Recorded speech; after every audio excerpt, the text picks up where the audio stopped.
Hello and happy hump day to all of you stylish esports fans. Welcome back to week 5 of our 12th season. Tonight's matchup will be a best of 3 between 5 Cheese Ravioli Pearl and Ragnarok Esports Fenrir. For both of these squads, their last outing onto the Rift here in the Style League resulted in a 2-0 victory. While both of these teams have been on a little bit of a tear, one of those win streaks must end here tonight. My name is Crewman. Joining me on this auspicious Wednesday evening is Miss Thousand Eyes. Now, Eyes, you've been casting a fair amount here recently. By any chance, do you remember the last match for either of these teams, or could you give us any insights into what we maybe should be expecting from these I squads tonight? I believe that I did cast Fenrir, but I don't think they're using many of the same players, is the thing.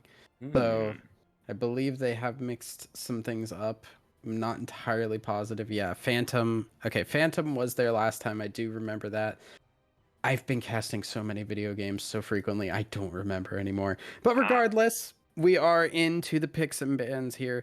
Bans already completed. We see Katarina, Sivir, and Nunu banned away by Ragnarok, and we see Tarek, Camille, Viego banned by Five Cheese Ravioli. There is the Seraphine, there is the Senatom Kench. There's still a lot of power picks. The current meta, it is hard to ban away things because there are so many powerful picks. You're not going to be able to take everything away mhm. at every point. Certainly is the case, Thousand Eyes, indeed. Yes, and the Seraphine in particular, I feel like has been high priority across many different leagues at many different elos. Just been seeing a whole lot of that champion recently, and it will be first picked here for Pearl. The response from Fenrir, thinking about the Zoe here, I was taking a little bit of a look at the drafts and those last matches. That was the only information I was able to gather here, Eyes. In the last matchup for the Raviolis, their jungler played Volibear in both games. And for Fenrir, they had Senna in both of those victories. So interesting to see if those champions make a reappearance. Of course, the Volibear was a little bit nerfed into the ground, but we shall see. Yeah, Oh, we'll see if that comes. I think Volibear is still like a nice comfort pick. It's been so good for so long that even if you nerf it, there's still that level of understanding of the champion. We do see Ragnarok Esports getting the Zoe. Elliot is very much a Zoe main with a Vex secondary, decently down the list. There is Zoe, Vex, and then like 30 games on everything else. It is probably like a third of the games are Vex, two-thirds of the game are Zoe, and then the rest kind of fall apart. So this is definitely also a comfortable champion to have Elliot on, as well as we see this Jin picked up here.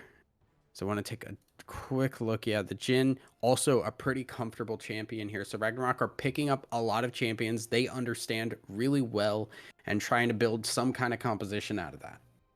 and we did finish up the first phase of the draft here. Both bottom lanes appear to have been locked in. The jungler chosen for the Raviolis and the mid laner, of course, as you were just saying, for Fenrir. So jungler is going to get banned away here by Pearl. It's going to be the Kane taken off the board so far. And it looks like a little bit of top lane focus coming out of Ragnarok. Going to go ahead and remove the Malphite and the Mordekaiser there. But while we have a moment, I did want to take this opportunity to discuss the bottom lanes a little bit, since we do see both of those bottom lanes locked in here. The Braum as the third pick here for Fenrir, paired up alongside the Jin. I don't know if I necessarily love that pairing here, Thousand Eyes, just because I feel like the Jin doesn't have necessarily the easiest time Mhm. helping to proc that Braum passive. Of course, if you can get it procced, you've got a lot of CC, but what do you think about that pairing? So I don't think it's about them working well together. It is a response because you look at the opposite side and FCR Pearl have the Zoe. You would love to have Braum be able to block those shots if Zoe or sorry, the Zeri. You'd love to be able to have Braum block those shots. Remember, if she dashes, her next three shots are supposed to go through people. If you're blocking them, doesn't matter. Seraphine ult. If you can block it in the beginning and you're the only one charmed, the rest of your team has a nice turnaround opportunity and you took a big ultimate off the field. So I don't think it's about that Braum passive. While I agree that can be something you play around with Braum, this is mostly about picking up the wall and making the most of that ability. Okay, well, we'll just have to see if Phantom is able to pilot the Braum effectively in a defensive manner in order to make the most out of that ability. We are seeing the Diana come through now for Dab, going to be picked into the Volibear.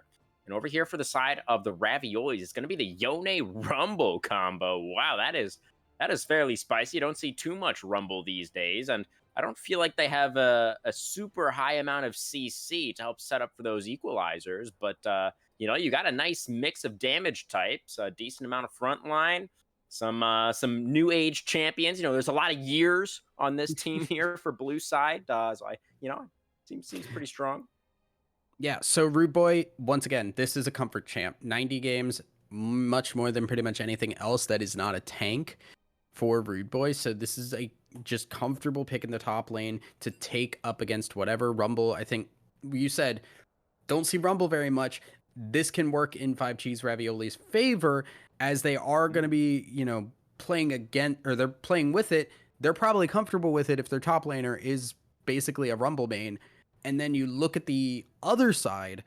Now Trundle has to remember how to play against a Rumble, which may not be the most familiar thing to a top lane Trundle player. So this is definitely going to be a different matchup than we're used to seeing here, and it's gonna create some maybe opportunities for Rude Boy to get a solid lead. You come into the mid game with the Yone Rumble running the Yone Rumble ultimate combo, and then you have Seraphine on top of that as well. There's a lot of wombo combo potential put together by this team from 5G's Ravioli. Yeah, absolutely. I like your call out there of that mid game power spike once they get their ultimates online. That is going to be looking pretty strong.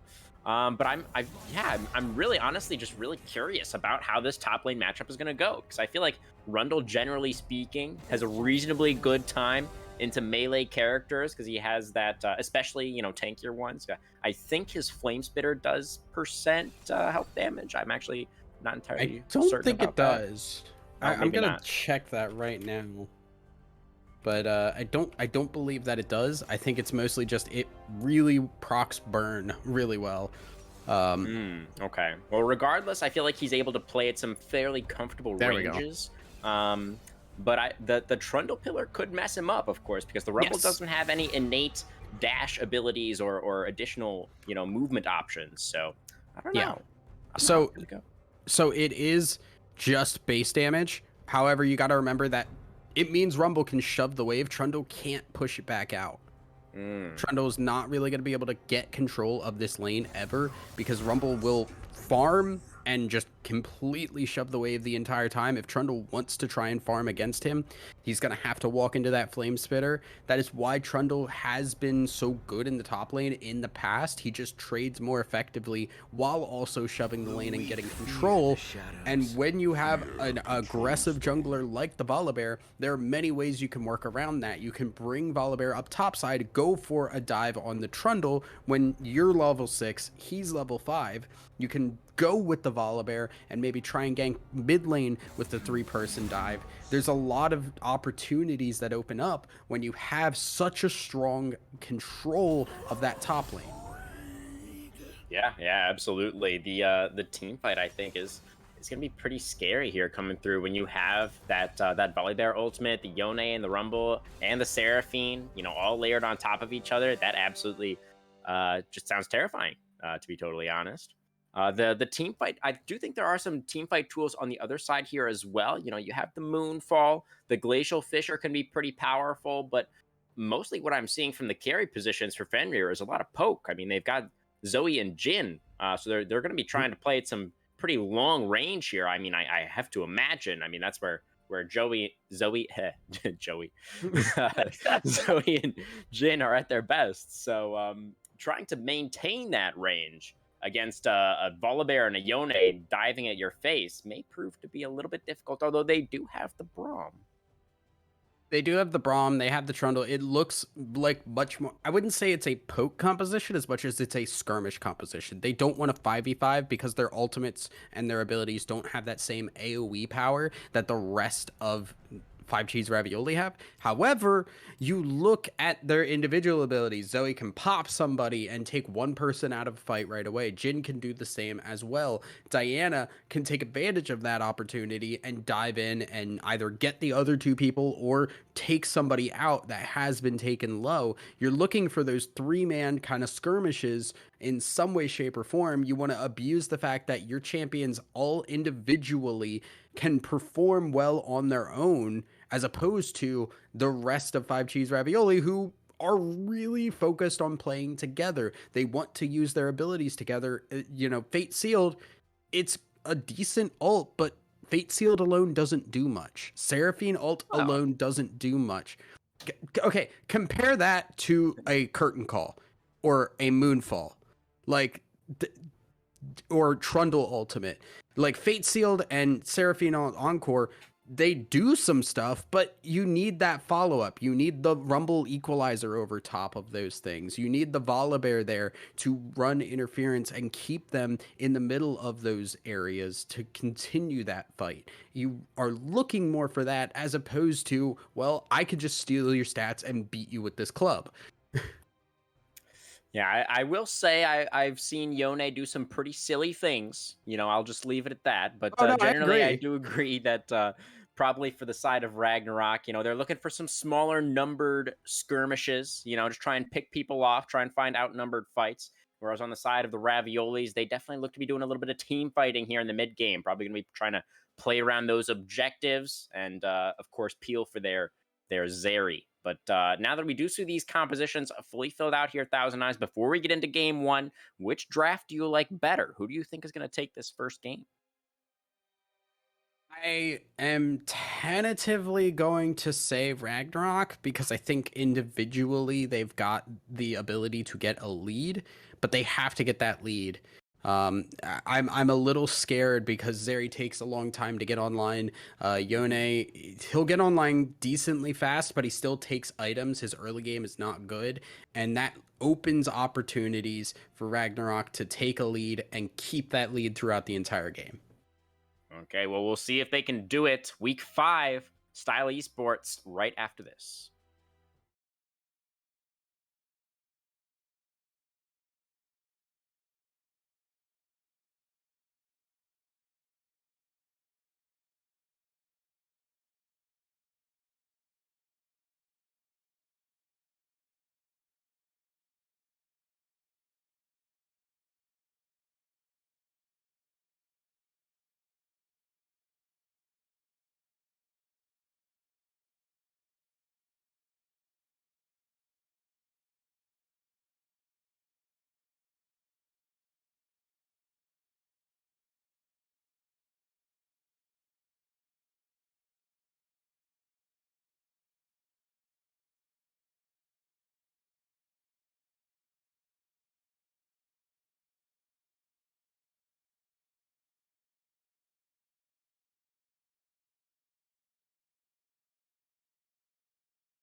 Okay, everyone, welcome on to Summoner's Rift for game 1 of the night. 5 Cheese Ravioli Pearl on the blue side, Ragnarok Fenrir on the red side. Both teams looking for a little bit of a 5 point here to start us off tonight, Thousand Eyes. Nobody going for anything too aggressive. Any runes or summoner spells jumping out at you? Nothing really out of the ordinary here. We're seeing, yeah, everything looks about what you would expect here. Lethal Tempo on the Trundle is a Yeah, bit different. a little Generally, bit different. you'll see something like the Grasp Yeah, or the or Conqueror. the Conqueror, kind of depending on that. The Lethal Tempo really just says, I really want to duel. I really want to Hmm. fight you as often as I can and get the most out of that. So looking for some duelist split push Trundle, possibly. Yeah. Generally, how I like to think about it is if most of your opponents are melee, then maybe go Conqueror because you're going to be able to stack that up a little bit easier, get more value from the healing, whereas Lethal Tempo gives you that a little bit of extra range on your auto attack. So very, very nice for champions that have just a little bit more range than you, as the Rumble does. So I like the Lethal Tempo on the Trundle. See what he can do with it up there. See if he is going to be taking advantage, of those smaller skirmishes, looking for those, as you say. I also am a little bit interested by the press the attack on the Volibear. That is fairly standard, of course. It just indicates that he is going a little bit more all in on the early game. So it makes Yes. him very, very threatening in these first few minutes. So see if Antcog on the Volibear over there wants to go for any kind of early aggressive play into the enemy jungle. And I think that's not really a bad call at all, because you look at Diana. Diana skirmishes really well, but does not really do much Hmm. in Hmm. comparison to a Volibear with PTA. That is such a strong thing that even Diana's pretty solid early game dueling potential is not going to be able to handle. Yeah. Yeah, very few champions can match the PTA Volibear in those first few levels. Trundle may be one of them, but he's playing top lane, of course. So far, though, lots of trading going on in this mid Yeah. lane, and Crude's not gonna go in with entirely his soul unbound there. Forces the flash out, flash follow, but misses ignite. that last Q. I think he might have been able to get the kill if he had landed that, but it just barely goes wide. The ignite also, of course, as you say, dropped by Elliot, but that will also not quite finish the kill. So we're still 0-0 here, 3 minutes in. Yeah, Kreitz going in, will be able to TP back. Elliot gonna have to back here, does not have the same luxury, so will be a little behind on the recall, but should not be too much of a problem. Elliot will be able to just get back into lane and keep the poke up. Yeah, absolutely. Going decently well so far, I'd say, for the Zoe, able to avoid that. Oh, that's a little bit of a 1v1 in the top lane, but they will both walk away. Nobody taking Ignite up here in top side, so not ready to go for the all-in just yet. Oh, Diana is there, though, so it could be a 2v1 situation. Rude Boy in some trouble. There's the Q. Flash away for Rude Boy, and Raffledab cannot chase under the tower. Taking a lot of damage on the way out here from the Flame Spitter. Nice from Rude Boy to... Oh, and now Antcog has his opportunity in the bottom side, and he will get a flash as well. So both junglers going for a gank here just before 4 minutes, and both junglers getting a flash for their troubles. Yeah, I think that does provide a little bit more for this Trundle than it does for the Zeri and Seraphine, because you're looking at Braum being able to block out and protect this Jhin, as opposed to the Rumble. If you get caught by another pillar, you're just going to get run down at that point. Yeah. Do not have that Oh, ability to that is turn. a Lost deadly smells. flourish. Oh, Nope, right. it's Zeri things. Yep. I got baited. My bad. Yeah, unfortunately, Zeri very hard to punish in lane, as Yeah. she will just hop over those walls. If you can, one of the things that I kind of really try and prioritize against a Zeri is keeping pressure on the top side of the lane so that you force her to the bottom side. So if you're Okay, here comes Hancock once again. Gonna flash in for the stun. No flash block. on the Jhin. Phantom doing a lot of work here. Gonna block a lot of that damage, but Jhin still getting down pretty low on about 300 HP, but he will be able to walk it out. Heal used now as well, but some great defense there from Phantom on the Braum. Yeah, Phantom played that perfectly, made sure to get in front and block that Seraphine E so that the Jhin was not going to get follow-up crowd controlled there. And that is so crucial, because it did get Lost Smells out of that sticky situation. And just to continue on from my point earlier, if you look at, like around here, you play up towards that riverside, force Zeri down to that bottom side, it is a lot harder for her to escape the same way that she would as if she was up on that top side, the riverside, where she can hop over those walls. Yeah, absolutely. Actem hasn't had to worry about that too much just yet, as Diana has not made her way down here. So that's a nice route onto the Braum. They weren't quite able to get the wave in all the way here, Eyes. This is looking a little bit awkward here for the bot lane of Ragnarok. That's going to be a Deadly Flourish connecting. Rambo is quite low on mana here. It looks like the Zeri and Seraphine want to push out now.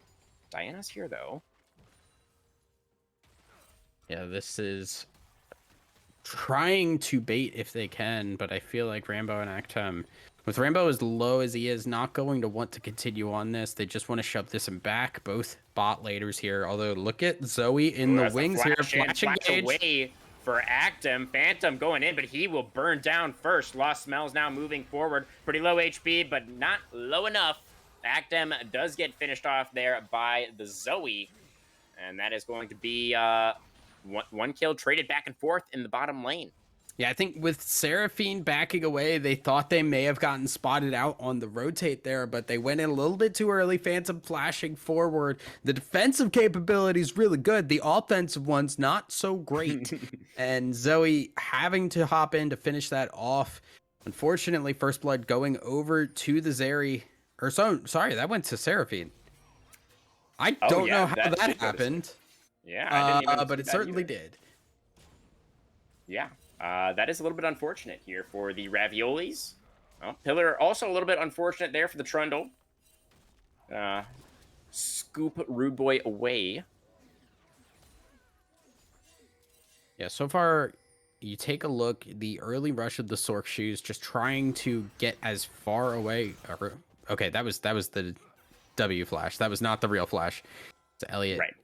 Able to stay alive. But yeah, the early boots on the Rumble, already Sork Shoes really good for Rumble, and then on top of that, Antcog in trouble now. In trouble, yeah, gonna get locked up by the Braum pass, but he has his bot lane. They had priority, so they can rotate over here very level quickly. 6. Ruffled Ab gets stunned up, and the trouble level connects, and Antcog's gonna go down. No level 6, as you say. There's no escape for the Volibear. Lost Smells now in some trouble, though, and it's gonna be the Braum burning down. The Seraphine E for the slow, and Lost Smells gonna be smelled later as the Raviolis finish him off, pick up a 3-for-1 team fight in the bot side river.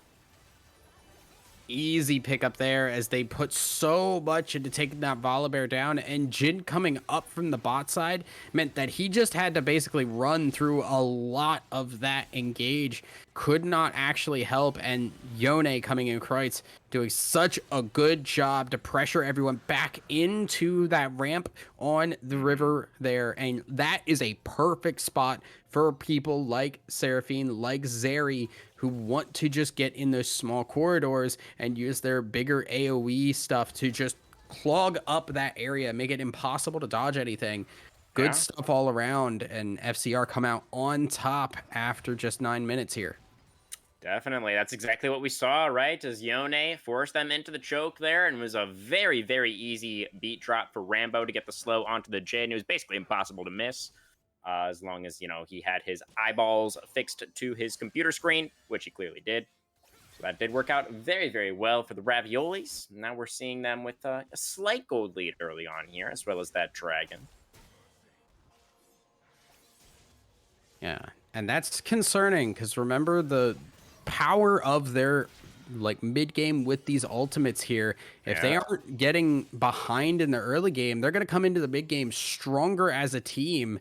The more and more that this game turns into 5v5 team fights, the more it's going to go into 5G's Ravioli's favor compared to that skirmishing that we wanted to see happen. So far, it just has not worked out. We'll see if they want to make a move towards this next neutral objective. They do have all of those ultimates coming back off of cooldown, so they have that team fight available to them once again. Not going to make a move towards it just yet. Volibear and Yone were both in the area, but they decided to move away from that one for now. It was, of course, just the second Rift Herald, I believe, that actually got buffed on this patch. So, first Rift Herald, still the same as she was before. Still, of course, fairly valuable, though, as Diana going to make her way up here into the top lane. That is the subjugate that was used by Broken Staff, but the Rumble was not locked down, and he is able to walk away. Oh, kind of Trundle ult used there for nothing, unfortunately. Okay, Hancock coming in here as the Stormbringer. Sleepy Trouble Bubble connects, though. Elliott used the flash to get himself away. Going to be able to chunk that Volibear down to about 50% HP. Diana moving down now through the topside river. Glacial Fisher comes out in the bottom lane. Atcam gonna get locked up. Gonna pop the Zeri ultimate there as well. Elliott underneath the tower. Can he live? He cannot. Yone gonna do some silly stuff there, but here comes Diana with the double moonfall. And Antcog in some trouble. He's gonna have to back his way out of this one. And the bot lane fight is continuing. Jin and Braum able to get underneath their tower. Nobody's going down here. It will just be the trade of mid laners for now. Yeah, unfortunate there, Elliott. Getting dove, not able to hit the Sleepy Trouble Bubble, and did not get out of that fight, but Diana able to clean it up, pick up the kill in return. We're using that Moonfall. Antcog able to get away afterwards, though. Lost smells. Oh, this is so bad. They can see it. They know. Oh, the beat drop doesn't quite connect there. Phantom trying to jump away. Has the unbreakable. Is it enough? Oh, Lost Bells. Where are you going, man? You need to be walking away. You're walking the wrong way, Jin. Here comes Raffledab, though. Can he clean it up? He doesn't have the Moonfall. He doesn't need it. He gets the first kill. Luna Rush now onto the Seraphine. Doesn't have any dashes left here on the Diana. No way to close that last little bit of distance. Seraphine will survive. But still a pretty nice gank, I think, from Raffledab. Yeah. So 1 for 1, though, because both Phantom and Zeri went down. The game has been constant trading in this mid and bot lane, and it has been Raffledab coming out ahead every time because his laners will die, but he shows up and says, "That's mine. I am the victor here. I'm the one who's really good." This is when your jungler starts pinging the laners and say, "Look, I'm carrying, guys. Like, I don't know what you want me to do." This is definitely a opportunity for Diana to show up here as everything else has started to falter a little bit. Diana can hit a really good moonfall and turn these fights. Yeah, Raffledab has been in the right places, but he hasn't quite been at the right time. I feel he's just been slightly late for a lot of these ganks as his teammates go down, just before he arrives. But regardless, he is at least able to clean up these kills, and he's been able to keep the game quite close. Teams only separated by about 1.5 golds, but as we can see, the Raviolis are slowly starting to extend their advantage. Slowly but surely here, as you can see, just across, it is really only the top lane that has a little bit of a farm lead. Everybody else down in kills, down in farm. And I don't know if it's really going to change too much until we get a little bit of action from this Diana Phantom. We may get some action here pretty soon, Thousand Eyes, because Dragon number 2 is alive. We see the teams are starting to congregate here towards the bottom side river. I am a little bit sad because nobody took the Rift Herald, and it's past 14 minutes now and the plates fell off. But here we go. We're going for the 5v5 round Dragon. Curtains have been called. Glacial Fisher comes out, going to knock up the Seraphine, but here comes the Encore. Charm onto the jungler, and Diana gets shut down. Here comes the Yone with the Fate Sealed into the back line. He takes out the Braum. Now the Sleepy Trouble Bubble going to buy some space for Elliott. Zoe running for the hills. Jin trying to do the same, but there's a very large bear that's going to take a bite out of him. He's not going to make it. The hills were too far away. The Jin will fall. The Dragon going to get cleaned up here as well. And the Raviolis look to be in full control here of game number 1. Yeah, we said it. Raffledab had to be the one to make things happen, and Raffledab went down without using the Moonfall at all. So once that happens, the rest of the team is not going to be able to do much. All the gold in that fight has evaporated, and it is a weak Jin, a weak Zoe currently, who are left to pick up the pieces. So that is the Dragon, that is the rest of the team falling down there, and Trundle also getting a tower in the top side in the meantime. So that is the one boon that we have seen in favor of Ragnarok, as they've been able to get that top lane split push going a little bit. All eggs now in the split push Trundle basket for Ragnarok. See if he can do it. Broken Staff. He's level 11 now. Still waiting on his first item. He's got a little bit of a garage sale right now for the Troll King. Just whatever he was able to find under the bridge, I guess. But, he's getting there. He's able to... He's got a decent amount of gold from that tower. We are going for the Rift Herald now. Here comes Kroots from the flank angle. Raffledab going to finish that one off. Going to be able to pick up the eyeball as well. But first Herald after 15 minutes. I mean, I guess they'll take it. It is a victory, albeit a small one. A very small one, indeed, as they are going to have to use that Rift Herald well. I think, honestly, at this point, it might be best to just try and get Trundle into a spot where he can split push. Get Trundle topside. I don't know if I entirely agree. I know that generally the call is to move your top laner to that bot side once the towers start falling. But I think at this point, you need to just lean into what your top laner can do in a solo push, a 1v1 scenario, and use that Rift Herald alongside it. Just completely shift the pressure onto one side of the map and don't let the team react to it. Here comes Volibear. He's looking for Raffledad as Diana. Maybe in some trouble. Gonna find the Moonfall onto 2, though. Pretty nice engage. Here comes the Seraphine ultimate, though. The Encore. Is it good enough? Yes, the Diana will fall. Didn't quite have enough damage there, Thousand Eyes, and it will be 2 more kills. Going over to 5 Cheese Ravioli. Things continuing to fall apart here for Ragnarok. The gold lead up to over 3,000 now. I do agree with what you were saying before. I think if Mr. Dab or Miss Dab, I'm not sure, Our friend Dab. Our friend, yes, thank you. Our friend Dab. If our friend Dab does not use the Rift Herald in the lane with the Trundle, I do feel like that would probably be a bit of a misplay.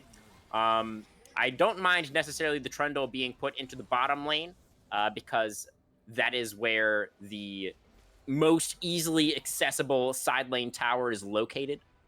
So that is going to be his target for now. But that does mean that this top lane tier 1 is very exposed here for the side of Ragnarok, and that will be picked up by the Raviolis. And that gold lead, did I say 3,000? Did I say it was 3,000? My mistake. That's not quite accurate. So Kroot's going to go in down here in the bottom side, but he's allowed to do that because he's Yone. Yeah, so another tower down, and now with the lead, the pressure is starting to mount. What will be done by Ragnarok? They've got to answer this in some way. They're going to get this bot tower down, but I don't know if this is going to help. That's just first Herald. Didn't even get it that low. Kroot's going to go in here. Going to get a lot of damage onto the Diana. I still think it falls after this. I think crits took too much damage. There's enough attack speed here. They take this. Yeah, I feel like maybe if the Yone didn't go for that aggressive trade onto the Diana, if he saved his abilities to hit the minion wave, he probably could have kept that tower up, but not going to be the play here. 1 minute on Dragon number 3. Cloud Soul this game. How important, Thousand Eyes, do you think it is for the side of the Raviolis to pick up this next dragon? I mean, we haven't really discussed the scaling of either one of these compositions very much at all just yet. So maybe we should start there. Do you think one of these teams has a scaling advantage? I mean, I think overall the team 5 Cheese, I think they've got the stronger later game. I don't think it's an incredibly strong one outside of Zeri. Curtain's getting called right now. Here comes Glacial Fissure. Yeah, Diana going in, trying to find a nice Moonfall. Can't quite find what she's looking for, though. Gonna be only onto the Volibear. And here comes Yone with the 3-man fate sealed. He's gonna be sealing a lot of fates with that one. Diana and Braum both going down. Jin limping away with about half of a health point. Broken Staff now trying to flash and doing a real bad job of it. He's gonna be going down here as well. Elliot gets hit by the Extendo Beam. And just like that, 4 people are dead for the side of Ragnarok Esports. And they're gonna be looking for the forfeit button.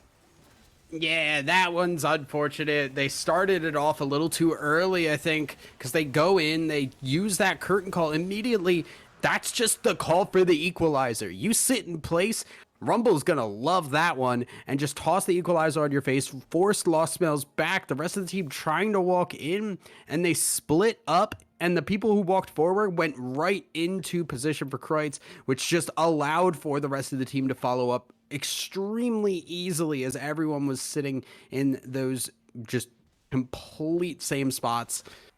Unfortunate stuff for Ragnarok, but you can't look to engage with this composition. This composition is not going to win in 5v5 team fights. They don't Yeah. have a go button. The go is them re-engaging and or them picking people off with their high damage, high burst carries. Definitely agree there, Thousand Eyes, especially when they're already down so much gold. Just going straight at your opponents like that was really not the play. It was like Zoe Bubble, Curtain Call, Braum ult was like their engage, and Yeah. it didn't really work. Diana ult was only onto the full tank Volibear.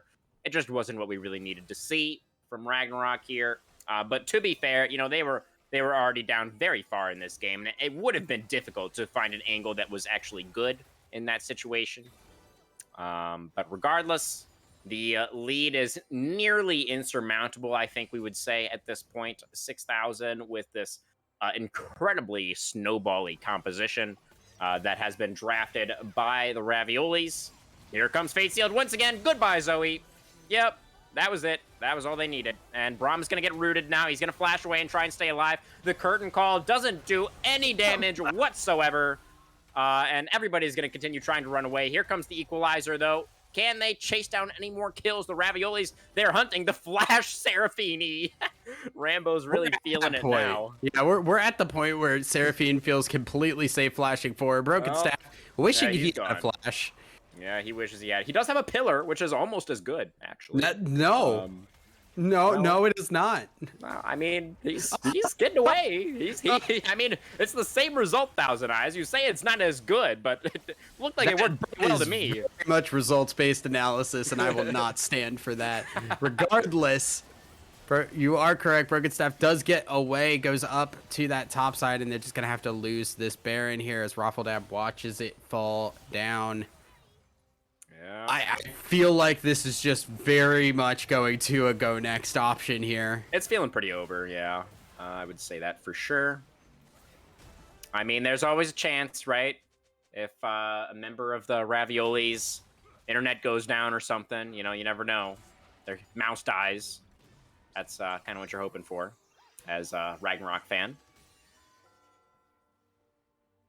Yeah, I feel like the only real options are picks at this point. Zoe Jin, they're really good at making picks, but they've just never been in any opportunity. You look at the control of the map right now, and there's just never an opportunity to walk. Their own jungle is rarely completely safe to walk through, and that makes it really difficult to set up picks when you can't even control your own defensive areas.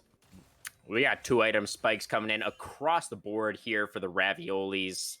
5G's Ravioli Pearl looking very, very scary at this point in the game. They have got a little under 90 seconds on their Cloud Soul. Frankly, I don't know if they even need it.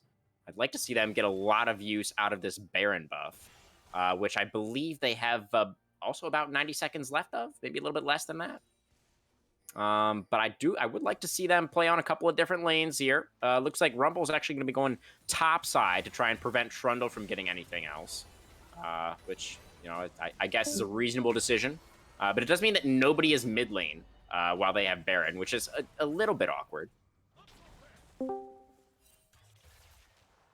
Oh, Thousand Eyes? I am back. Discord has decided that I am now allowed to speak. Oh, okay. Welcome back. We are just continuing the siege for now. You didn't miss a whole lot. There's 30 seconds left on the Dragon now, but continuing to push with Baron I think is pretty good. That's going to be the charm. Good defense once again from Phantom on the Braum, able to block that one as you were kind of calling out in the draft. Nobody going to be going down here, but that does mean that the side of Pearl is going to be able to pretty comfortably fall back towards this Cloud Soul. Yeah, I mean, from an analytical standpoint, I don't really know what much else I could say. This is a Oh, that's the Yone ultimate going wide. Volibear chasing into the back line here. Here comes the Moonfall onto 2. That's going to be a dead Seraphine. Ruffledab flashing away now, trying to stay alive, but Yone is going to find him. Here comes Rumble. With Q3. Here comes Rumble. Yes, there goes Braum. And there goes the last hope that Ragnarok had in this game. Lost Smells going to get devoured by the Volibear.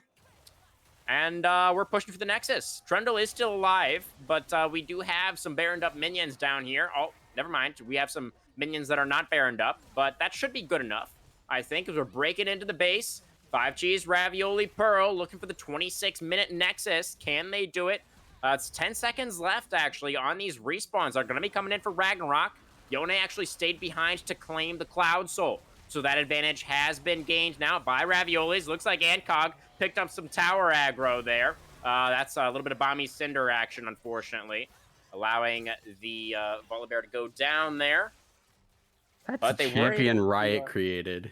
Just Zeri skating away on her Heelys, feeling herself, and just able to blow up people as well. What more could you ask for in life than the ability to ride your Heelys and blow people up? Yeah, yeah, definitely an interesting champion fantasy there. Something like that. I don't know. Legally, I cannot say whether or not I actually enjoy those things. Well, I do enjoy clean games of League of Legends, Thousand Eyes. So, you know, whether Zeri is on the team or not, we can still appreciate the strategy that is at work here. You know, they knew, right, that Zeri existed in the game, and so they drafted her, and that was a really good strategy. And you gotta appreciate that. You gotta respect that. Yeah, I mean, Zeri has been pretty prominent in the meta for a long time now, and pretty much since her release. It has changed what she has been over the time, but this, I think in her current state, I don't know how I feel about her, because I feel like she is such a late game AD carry that you either were already winning with or without her. Oh. Yep, we found a boy in there. We are continuing on, and I think Zeri's also just going to run at people at this point. She is able to just kind of run people down on her own. Here we go. Here comes the Fate Sealed. Goes wide once again, though. Kroot's still looking for it. Doesn't need to land the ultimate. Zeri going to be able to finish the job there. Yeah, the wallets, they're just way too heavy. I mean, that wasn't even really a fight. That was just Ragnarok being on the map when they really were not allowed to be, and they were punished for it. It's always scary when you're at the point of the game where you could kind of miss most of your skills and still take people out. Yeah. That's not where you'd like to be. It's also kind of just Yone, isn't it? Like, all he needs is right click. Yeah, we don't talk about that though. It's interesting to note that it is the full crit Yone as opposed to the tank Yone. Yeah. What, tank Yone? Is that a thing? Have you not been paying attention to Yone builds over the past couple weeks? Oh no, I suppose I haven't. It is unfortunate to say the least. It is Blade of the Ruin King into Frostfire Gauntlet. Oh dear, that sounds horrible. Yeah, you just go a tank banning Yone again. And it's not that may change. They may have changed post most recent patch. That is entirely possible. Because they did lower some of the durability from the durability patch.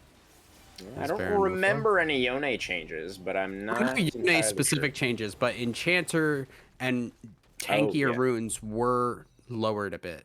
So it is possible that changed things. I don't think it has changed too much, though.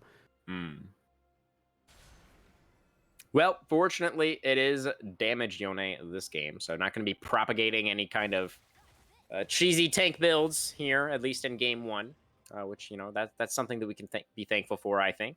Something that, I mean, Ragnarok probably don't really care all that much what Yone built. They just care that he's killing them over and over. But either way, you know, we are looking to close this game out. It wasn't quite the 26-minute Nexus that I was kind of hoping for earlier on, but you know, Baron has been secured once again for the side of Ravioli Pearl. We're moving towards the enemy base, grouped up as 5. Triple bubble going to land, not going to matter, no follow-up. Yeah, I mean, now really just comes the push. The Baron was the final piece of the puzzle they needed in order to actually push in here and get these inhibitors, get this final one down, and everybody now has their ults. Really looks like a game ender. I think so. I think so, Thousand Eyes. Broken Staff, going to go for a 1v1 against Yone, and he has the Subjugate. The Trundle did have the subjugate, so he's actually able to make this extremely close, and he's going to flash after the Yone, which I think was a little bit ill-advised, as it will cost him his life. But it was close. That was a close 1v1. You know, if the Trundle wasn't so far behind, we can see the strategy, how they wanted to play the game out, right, for the side of Ragnarok. But it just wasn't really going to happen for them. They fell too far behind early on. They're just going to get annihilated here in their base once again. And that will be the 31-minute Nexus for 5G's Ravioli Pearl. Yeah, pretty much a quick end there. As finally we see 5G's Ravioli close it out. Never really in doubt.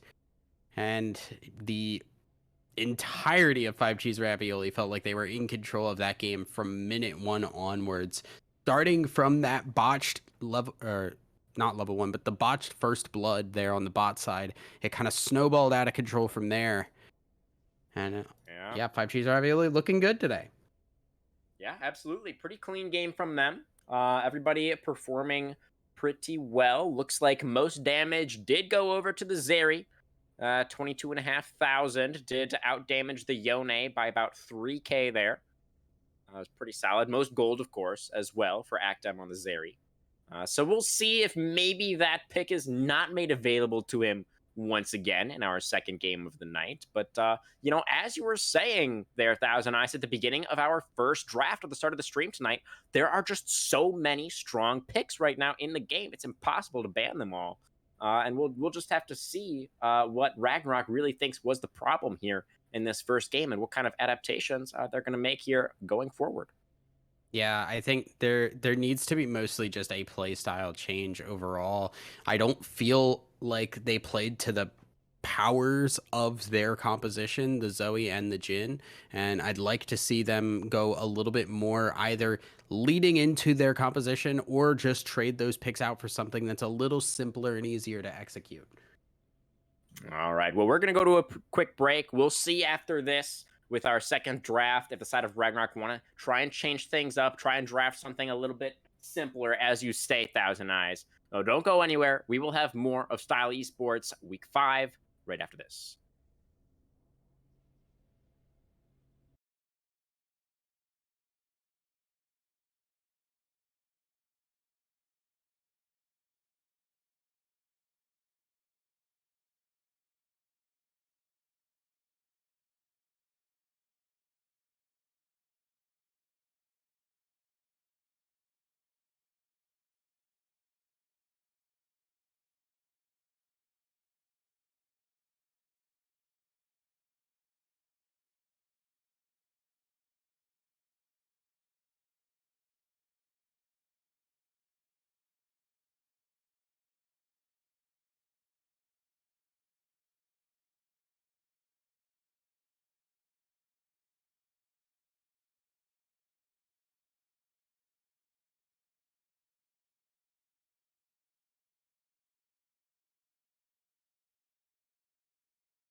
Hello, everyone, once again, and welcome back to the auto host location for our second game of the night between Ragnarok Fenrir and Ravioli Pearl.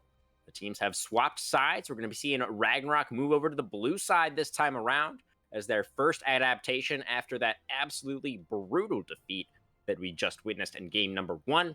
See what else they decide to change up here. Yeah, as I do have the teams apparently mixed up because the swap function on the bot doesn't work, so we're gonna fix that one real quick here. As for some Problem, reason, they're moving through the bands here. It's going to be the Katarina and the Volibear banned away by Fenrir, so they do not want to see Antcog on the bear once again. Get him off of that champion. Meanwhile, for Ravioli Pearl, they're going to go ahead and deny the Camille and the Tarek. So see if they continue their same bans from the first game, then Viego would be this third option for Ravioli Pearl. It will be the Seraphine also banned away. So a couple of different picks that we saw piloted by Pearl in that last game have now been removed from blue side. For Ravioli Pearl, their bans are going to be exactly the same. So now the first pick, the all-important first pick from blue side, will it be the Sivir?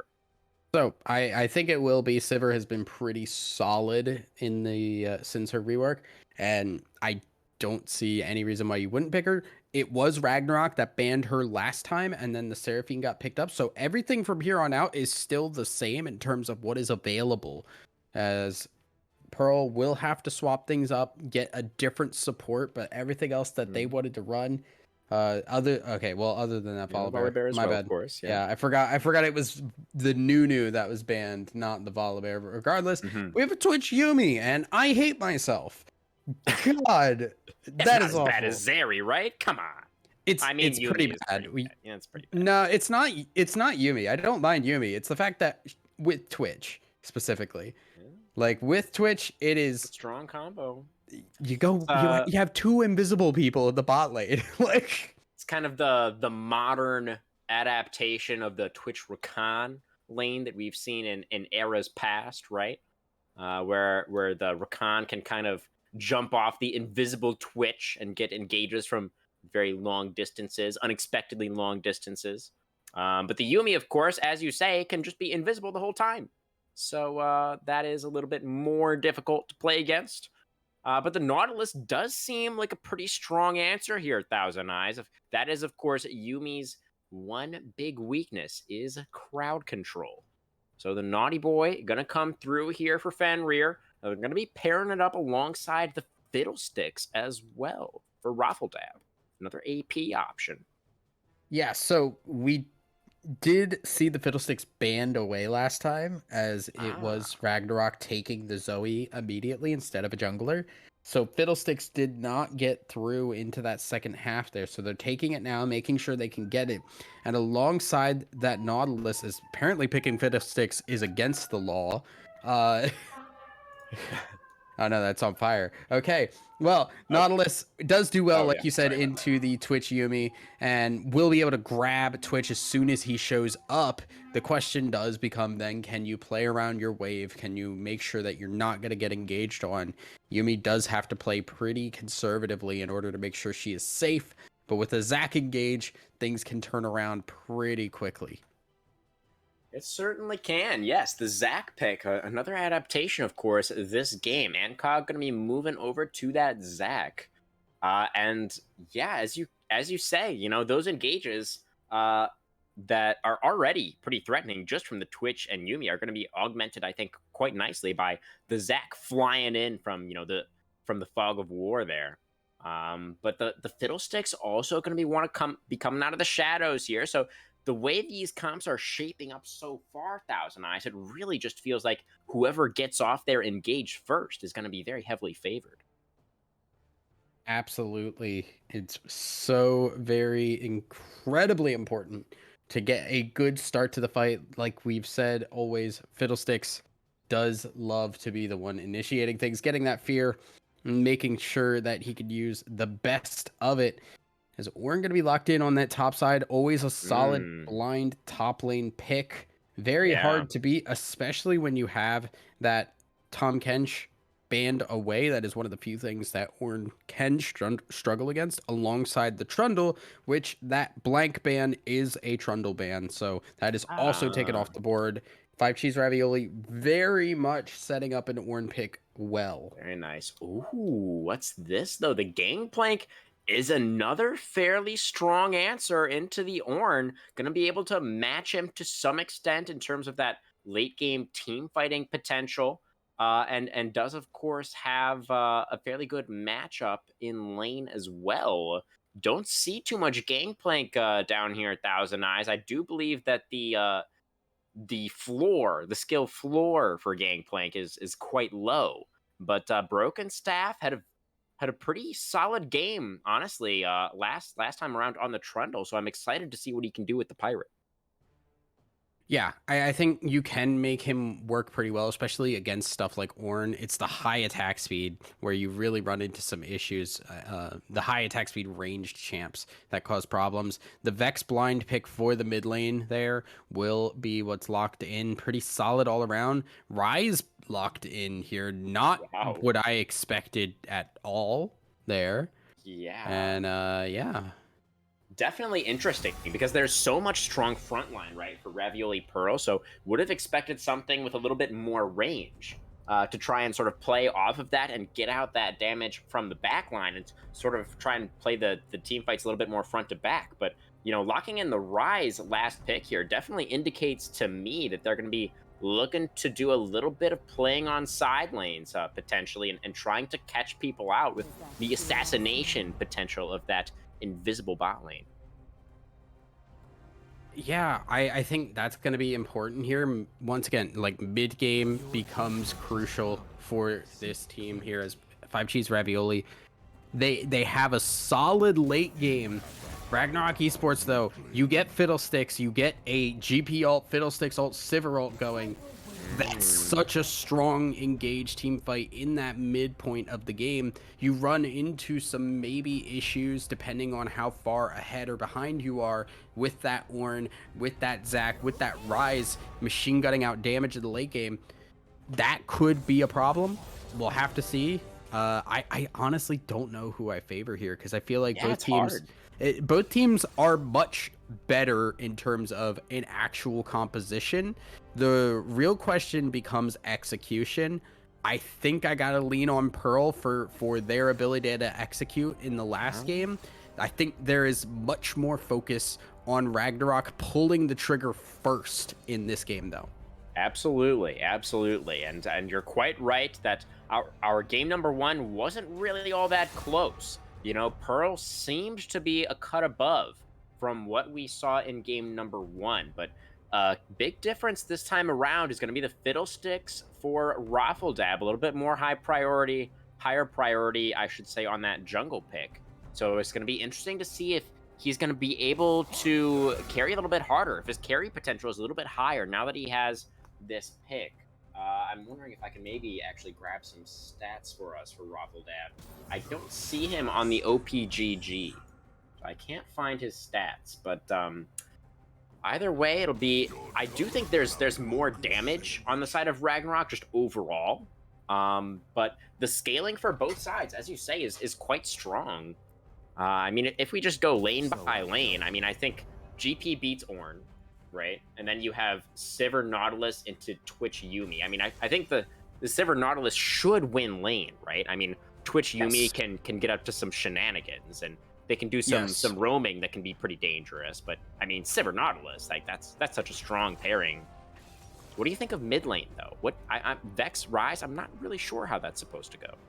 I honestly don't really know either because I am really bad at understanding what Rise matchups are. like I know pretty much what this champion does. I want to say that early on Vex will be able to pressure him a bit more. He needs some levels and items to get his wave clear up to snuff, but I would imagine he will very quickly outscale.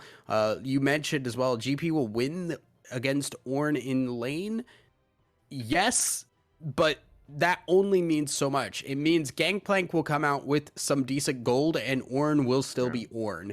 Yeah, Yeah. it's really almost impossible to keep Ornn out of a game compared to winning a lane against if Sivir Nautilus just completely run train over this Twitch Yumi.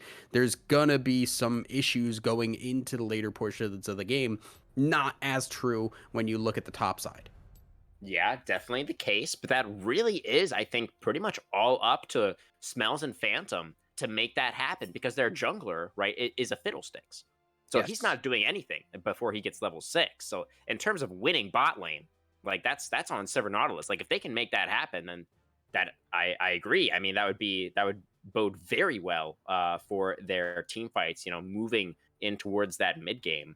Um, but for the, going back to the top lane, the as I agree with your point there as well, where the Ornn is always going to have an impact in the fights. Like his floor is quite high.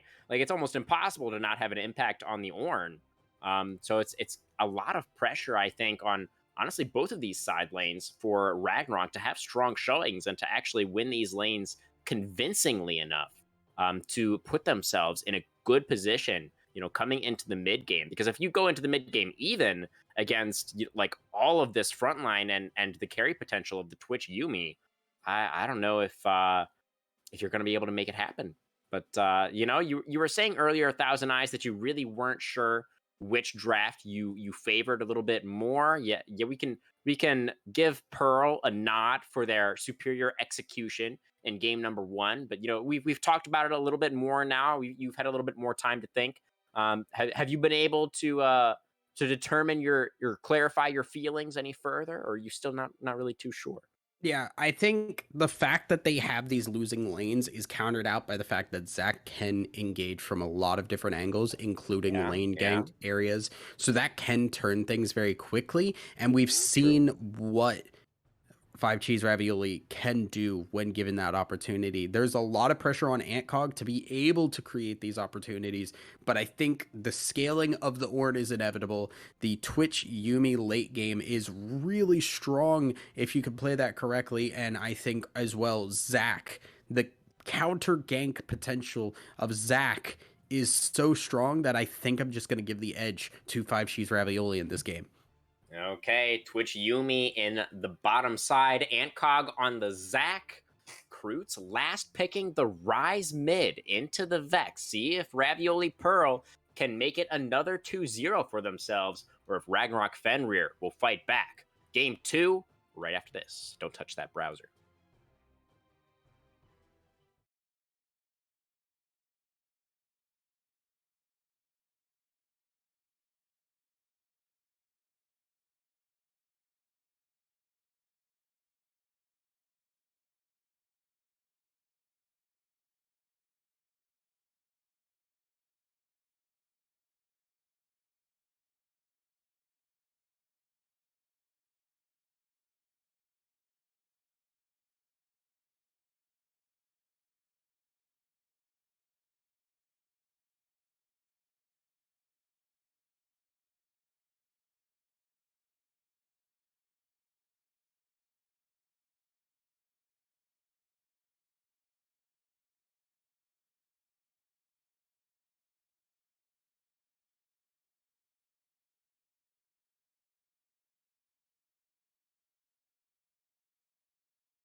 Welcome back to Summoner's Rift, everybody. The teams have swapped sides, as we already mentioned. Going to be seeing Ragnarok coming over from blue side this time around.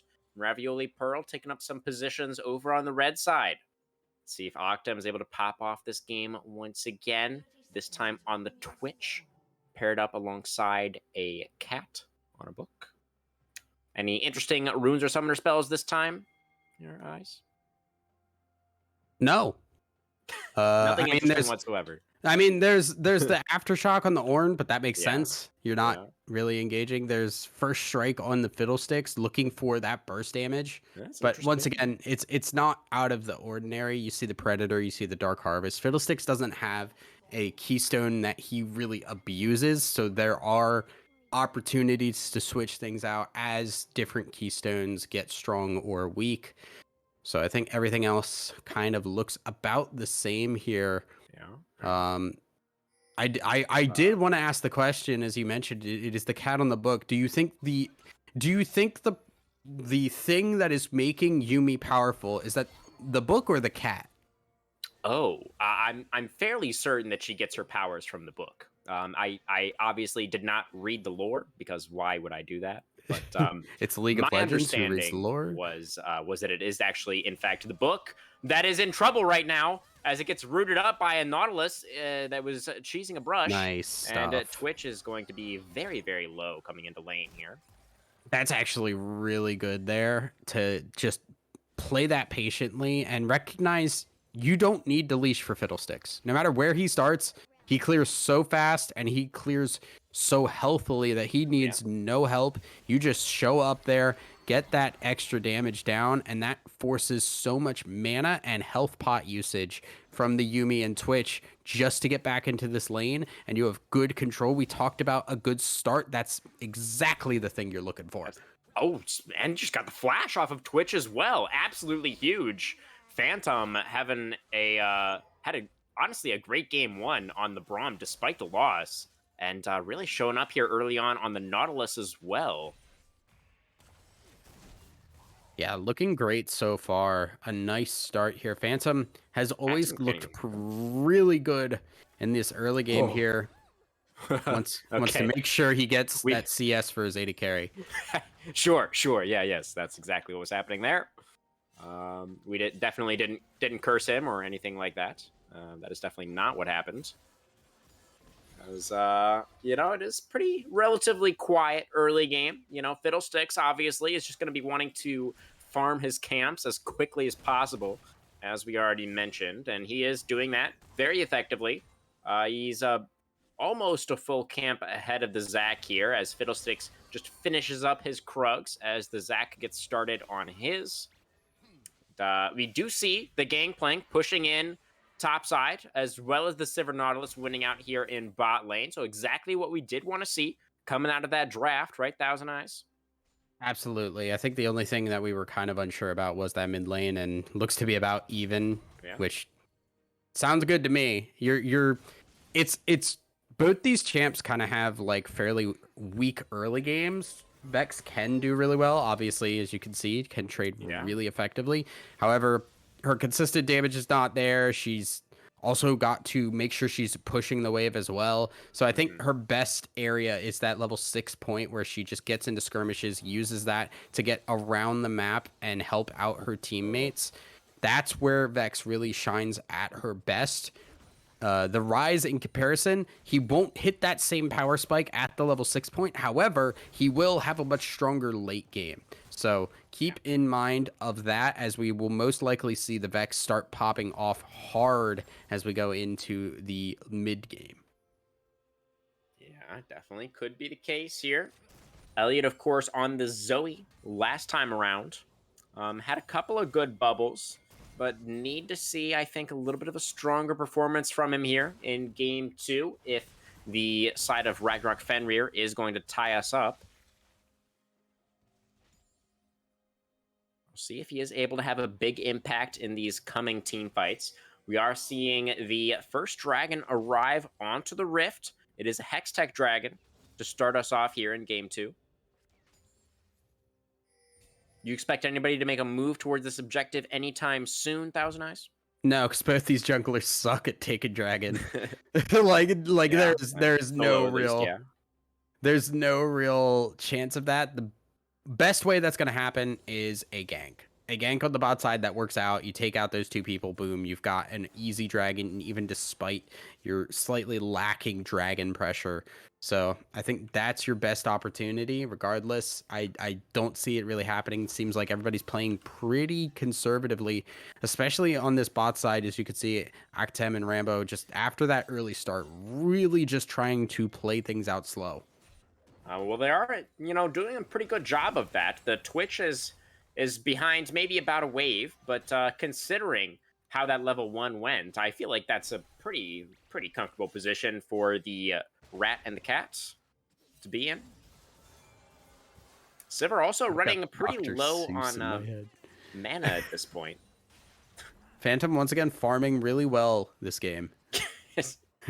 Yes, certainly.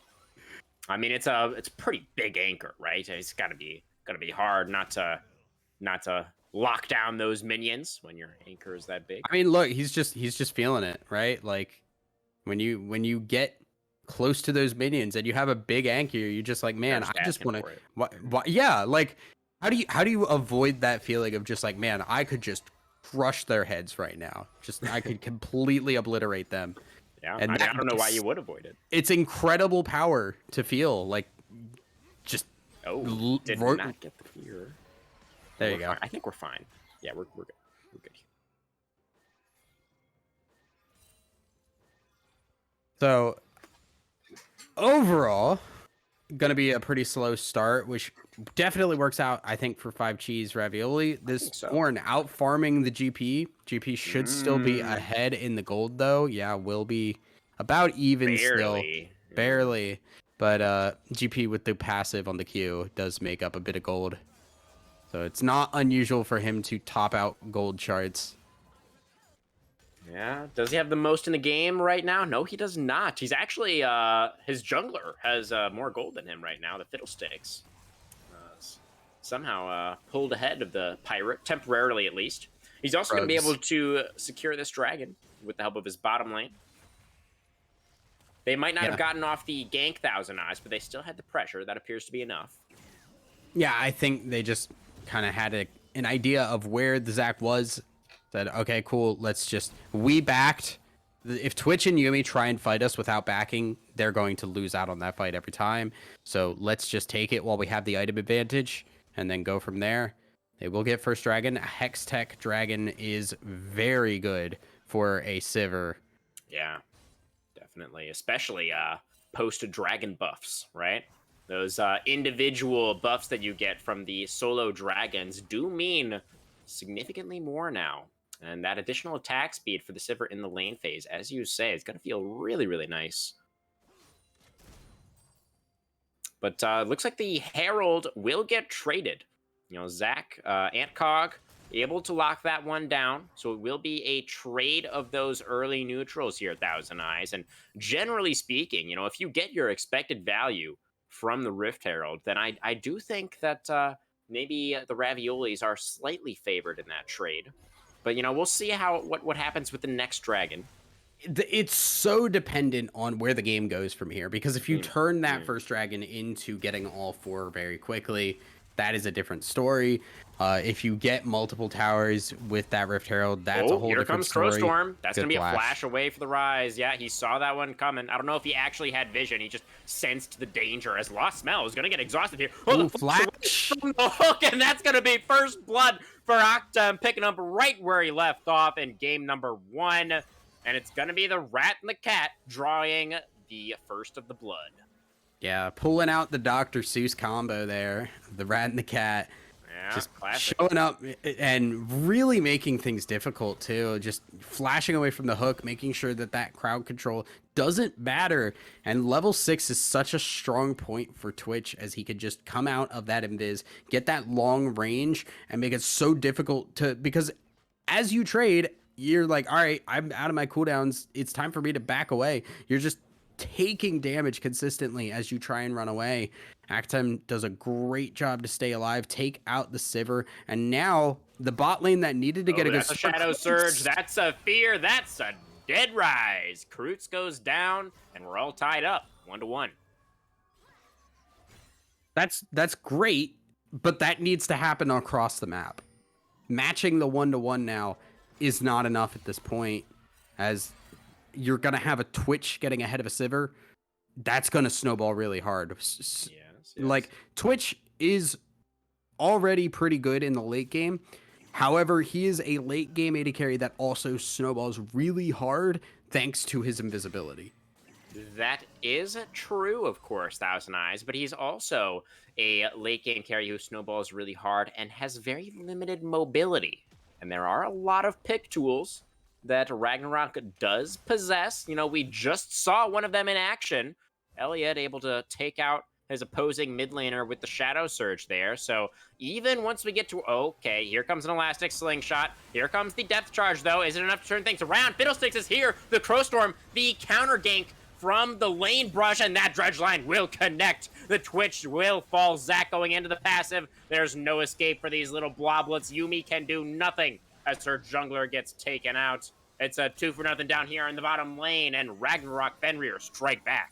Yeah, those ultimates are so good in combination with the Sivir and Fiddlesticks, and if you make them work, they will absolutely shred people. So a nice pickup there to now get things going for Ragnarok as they have that bot lane back in business.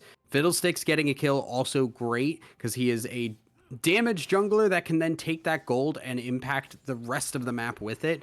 And we've already seen mid lane winning out in those fights. So maybe we see him go top lane. Maybe we see him start to get a winning lane on top as well and see where they can go with that. Ricochet hits what he's in, Viz? Oh, Lost Smells has no mana whatsoever or summoner spells. He just has nothing whatsoever. Oh, the Contaminate. Yes, nicely waited out there by Actem. Played it perfectly, and the Sivir had no chance to live. Oh, here comes Vex with the Shadow Surge, but Zac is here for the counter gank. It's Ancog's turn maybe to turn things around, but Phantom is also here. The Nautilus roaming up from bottom side, nails the dredge line, and Rise goes down for the second time this game. Yeah, it just was a game of who's gonna come through the door next. It's very WWE-esque of just like every time someone comes out, there's another person waiting to go through that door. And it was Phantom was the last one out, and that is unfortunate because Kreutz does not have a great way to get away. Will fall in that instance. And now Acton is another dredge line. Phantom, oh my god. He had the depth charge back as well. This rat is so tired. He's trying to run away. Ancog actually had a very nice counter gank once again to buy space for his marksman, but it will cost him his life. Kroots sidesteps away from the dredge line. Boomerang Blade comes out. Lost Smells gets a little bit more damage, but it's just going to be the one kill. One more kill, I should say, picked up for Ragnarok. Yeah, Ragnarok's now keeping the foot down on the pedal there and will pick up another kill. And now with Fiddlesticks 2-0, you get that Leandries, suddenly Fiddlesticks is a huge problem. Raffledab gonna try and go in for this gank. Yeah, he's gonna get GP. The suck is gonna come out now. Here comes the GP ult as well. Yes, but that was the power of the phase rush for Kroots, able to get himself to safety. Very, very speedy there. But now look at this setup right now. Twitch looked like he was about to back, not gonna continue that, but Rise stuck under his tower, having to back away, not really going to be able to continue this. Oh, dear. Oh, does not hit.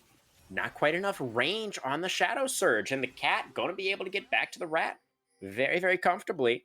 But as you say, you know, your point is well taken that the priority in mid and bot lane should allow the side of Ragnarok to pick up their second dragon of the game.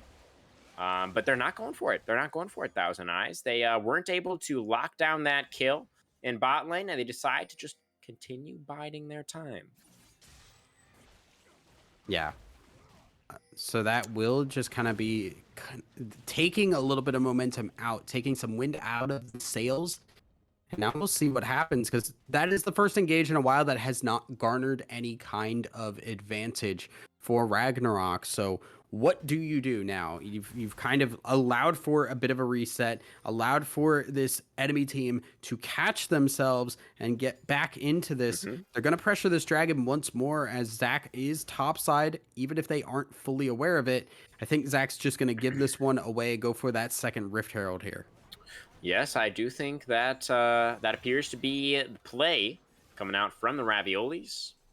Octem, oh, be careful, buddy. Oh, you walked too far forward. The face check into the brush, forced to flash away here. Oh, that's the CC onto the Yuumi. Yuumi cannot remount her wrath, and she will drop. Lost Smells picks up number 3. And that's going to be Octem opening up. Gets a lot of damage out, but not enough to kill anyone on the side of Ragnarok. They're able to pick up another kill, 6-2 now, and that should be plenty of priority to get the objective. Yeah, without the Yuumi, there's one person down that will give the opportunity for an easy dragon there. And the pressure will continue. That is a second dragon picked up at 16 minutes. Not the fastest click in the games, Cloud Soul but again. Cloud Soul again. Great on Fiddlesticks, great on Yeah. Vex, great on Sivir. True. You know, you talk True. about Cloud Soul. I think Cloud Soul has been memed a bit too much. I think it's better than people give it credit for. Because you can do some weird kind of stuff with that. I have seen I vividly remember playing a game with one of my friends who was getting chased down, popped Jhin ult, immediately canceled it just for the move speed from Cloud Soul, and it got them out. That's So, amazing. there's Oh, a lot you can do there. As Lost Smell is going to burn the flash and the heal. that was an invisible Twitch. And Lost Smells did not respect the fact that Twitch could be invisible and be there. So you will have to use both summoner spells. But yeah, I totally agree there, Thousand Eyes. I mean, also, we have to remember, right? Oh, that's a lot of CC.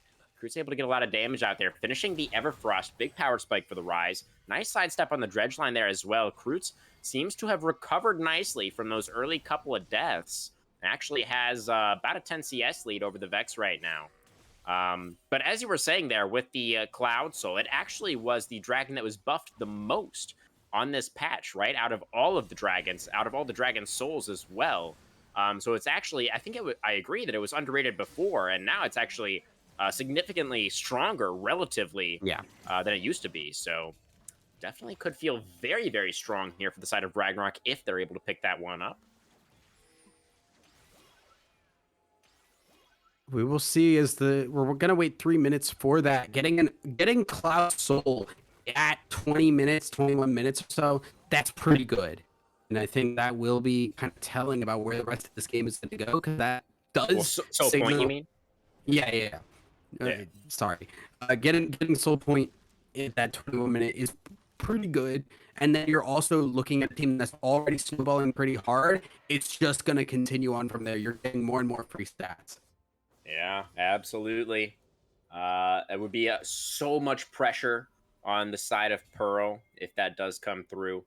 So what kind of steps would you actually like to see Ravioli Pearl take to try and set themselves up, put themselves in a position where they can have a solid contest around that third dragon? Yeah, we're seeing... There we go, engage. That's going to be the Hex Splash out of the bush. So good. Engage from multiple screens away. Octem never knew what hit him. Yuumi burning down as well to the Ignite. I believe that the cat will survive. But a great play from Ragnarok down here in bot lane. Able to increase their lead. Going to pick up the tower here. That's so sad. Acta, like, how do you even play around that? You can't. Yeah, you just weren't ready for the Hex Flash Nautilus from the bush and the Vex ult from 2 screens away. Like, you gotta really respect that, man. Like, come on. It's like, what are you doing? You can't stand under your tower when there are people in the game. True. Yes, very disrespectful there from Actem. And to be real, I do think that the Twitch probably should actually be mid lane instead of bot lane, if we're being real. But regardless, that was just generally pretty unfortunate for the Twitch.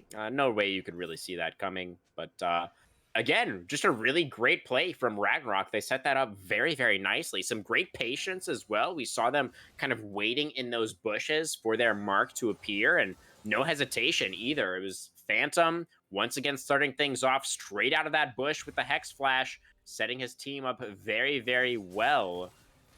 And now we'll see if they can keep this snowball rolling. Their composition is still very strong at this point in the game, right? They have all of those ultimate abilities. They're feeling really good. Twitch doesn't even have his second item yet. Oh, Kroot's in some trouble. He's going to flash over the wall here, but the depth charge will follow. He's going to try and use the Realm Warp to get out to safety. He sidesteps the dredge line, and he's out of there. Kroot's with the fancy feet. Really coming alive here towards the 20-minute mark. The Rise starting to show some promise. I mean, that's exactly where you want to see the Rise start to show, right? He becomes really damage heavy, and his cooldowns hit points where he can just put out damage consistently. As you do see, he does have that tier fully stacked, and he's going to be very mobile with that phase rush in these team fights. Just finished his Archangel's 2-item spike for the Rise, teleporting back out onto the map. Big power spike for this third dragon fight. Doesn't have the Realm Warp, though. Just used it, of course, to escape. And River Control currently held by Ragnarok. They're actually just going to give it up, though, for some reason. They're like, oh, we actually don't want the River Control. Thanks very much. We don't need that. We're just going to move in from the bottom side of the river instead. Dredgeline not going to find the mark that time around. They're looking to try and get all vision control, make sure there is no flank opportunity, because I think that's the scary part. This Twitch coming in from a weird angle, this Rise coming in. There's so many areas that all of these champions can fly Backs to the bottom lane, but here comes Call of the Forge God, knock up onto one. Nautilus in some trouble, gets hit by the elastic slingshot. Lost Chapter comes out, Fiddlesticks, Fear into the back line, Fear onto the entire enemy team. Isn't enough, flashing over the wall is broken staff. He finishes off the Twitch, and it's going to be Ragnarok cleaning up the team fight. Krootz has the cat now. He's doing everything that he possibly can, but it's not going to be enough. Zach goes down, the Bloblets get taken out, and it is the clean 4-for-0. Ragnarok with a dominant team fight win, and they will be on Cloud Soul Point. Yeah, so much engage burned on just Phantom. That's not where it needs to go. They didn't have vision on the Fiddlesticks. They didn't have any full-on engage on this Sivir, on this Vex to lock them in place. No cool defensive cooldowns burned, really, even. Just that heal from Lost Smells. It was so very easy for the side of Ragnarok to pull off that fight as 5 Cheese Ravioli engaging on a not ideal situation. Okay, there is no vision here for Ravioli, and this Baron is going down extremely quickly. Lost Smells, Kraken Slayer PD, he just shreds it. Baron is gone, and the gold lead is up to 6,000 just about. 5.5. Yeah. But still, pretty big, I mean, pretty sizable. A lot. So it's definitely gonna be a struggle to come back from this. It is not out of the realm of possibility. Ornn is very quickly hitting his power spikes. He's level 14 now. We'll be able to start passing on that extra damage onto those other items here. Has upgraded the Yumis, surprisingly. And I'm waiting to see if he's going to update maybe I feel like you want to wait Twitch doesn't have a mythic yet. Twitch doesn't have a mythic yet, and I don't know if Everfrost is really worth it. I think maybe putting it on the Zac at this point would be ideal, but I think really what you want to do is wait until Twitch can finish that mythic off and get over there. That's the real strong point. That's where the scaling is going to just kick up a notch compared to where we're currently at. Absolutely. I mean, I think at this point, if you're Ravioli, you definitely need Octem to carry this game on the Twitch. I mean, Krootz can do what he can, but there's just too many threats, right? Like, you need that sustained, that long-range DPS of the Twitch to clean up these fights. You have to try to find a way to keep him safe. Otherwise, I think it's going to be Ragnarok just continuing to pick people off, continuing to split up these fights and take you out one by one. And I gotta say, really quick, while I have the chance here, I mean, we're pushing in with Baron. They're gonna get both of these mid lane towers. There's really nothing that Pearl can do about this push right now. They're gonna try and hold at the inhibitor line. But Raffledap, I want to give a quick shout out. I feel like it's almost night and day here from game 1 and 2. Seeing him on the Fiddlesticks, he's been having an absolutely fantastic game here so far in this second one. 3-0 and 7, and obviously fantastic control over those dragons as well. Yeah, it's really just the snowball versus the long game, and who's going to make that work. They're losing out a lot. This is a lot of the standing gold that has been sitting, and maybe it will be the camel that broke the hare's back. They're the straw. Yeah, I don't Yeah, know. I'm just gonna however put that words together. goes. You Yeah, know, yeah. keep saying things. Eventually, it'll work out. I'm just a monkey on a typewriter at this point. Yeah, Uh, it's basically, yeah. We knew what you meant. yeah. It's gonna get very difficult though, because it is very quickly hitting that point where you just have to sit back and watch everything fall apart. Yeah. I mean, you just look at the scoreboard, right? 3 dragons to none, 11 kills to 2. After all those turrets just got cleaned up, the gold lead is up to about 9,000 now. 8.5. Did it again. That's okay, though. Math is hard. I mean, yeah, I was never good at it. I Yeah. failed calculus 5 times. Yeah. But you know, your point about the raviolis is pretty well taken here as well, as team fighting is going to be very hard for them in addition to the math.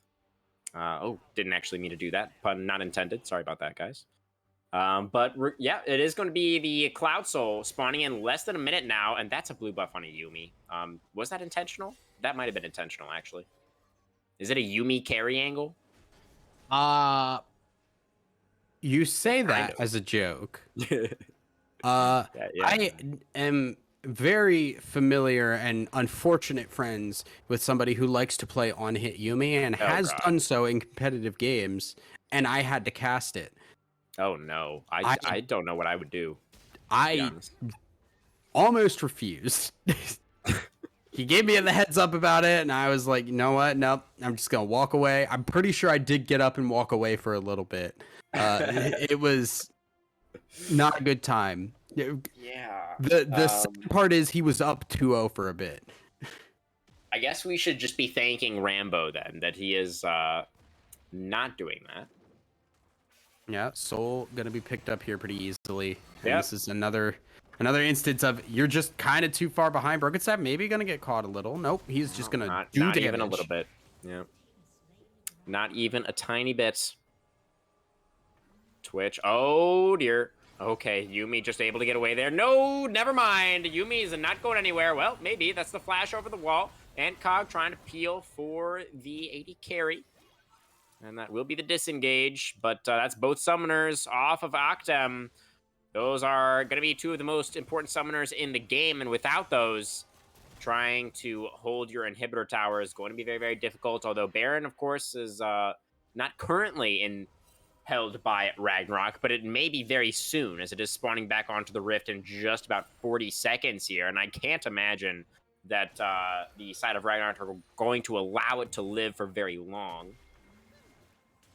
They can take it down very quickly. Sivir with 3 items is going to just put out some crazy levels of damage. Do you see Twitch has that mythic completed? We see Rise and Twitch with theirs upgraded as well. Yeah. I mean, the ornaments, as you say, are coming through. You know, maybe there is still a chance for that miracle team fight if Twitch can somehow stay safe without flash or cleanse. He could still carry, but it's so hard. I don't know how you even set that up. It's difficult. It has to be the perfect team fight for 5 Cheese, as they just kind of have to have everything line up perfectly for them. And that's even with that, it's going to be a lot, because that damage from the Fiddlesticks, from the Sivir, is going to just wipe the floor with them. Sivir is so difficult to play from behind with. Oh, no. Goodbye. That was it. That was the game. We got pulled out. The game is now over. We're going to game 3, Thousand Eyes. There's no way that the Raviolis can come back from this one. Here comes a sorrowful call of the Forge God. A mournful cry of the Ram as it comes out there. As Rude Boy knows, there's nothing really left to do without your Twitch. Nothing to really play for. Baron will be given over, of course, And I would like to see Ragnarok close this one out nice and efficiently. There's no reason to mess around any further. You already have the Dragon Soul, you have the Baron, you have everything you could possibly need. It's time to blow up the Nexus. Yeah, we'll back, just reset, get that bunny in, and then head down towards the Nexus next. Your abilities for the team fights are already almost back up. Yeah.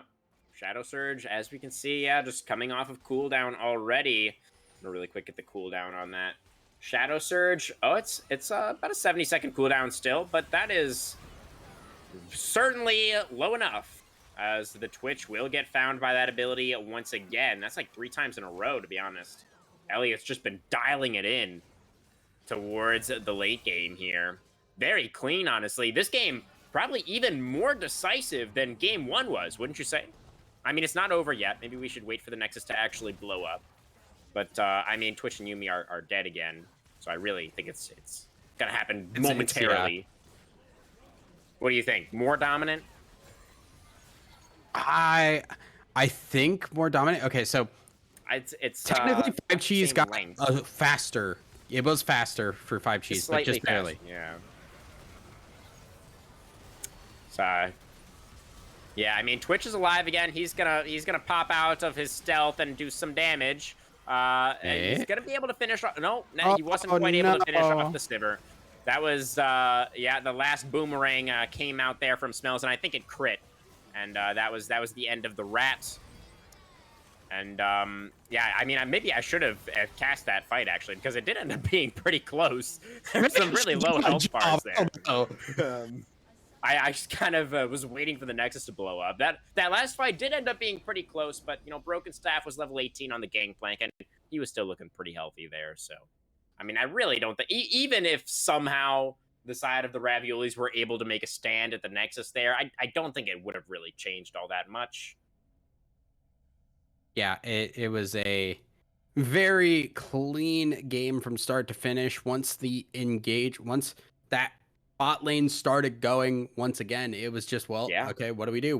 The really strong like break points of Sivir and Zeri, once those are hit, it is hard to come back from unless you had that lead going into it, or at least we're matching with it. Sivir, her current iteration is very team fight damage heavy, and it was another instance of team fights started happening. One team was decently ahead of the other, and just that gold value alone was enough to win team fights.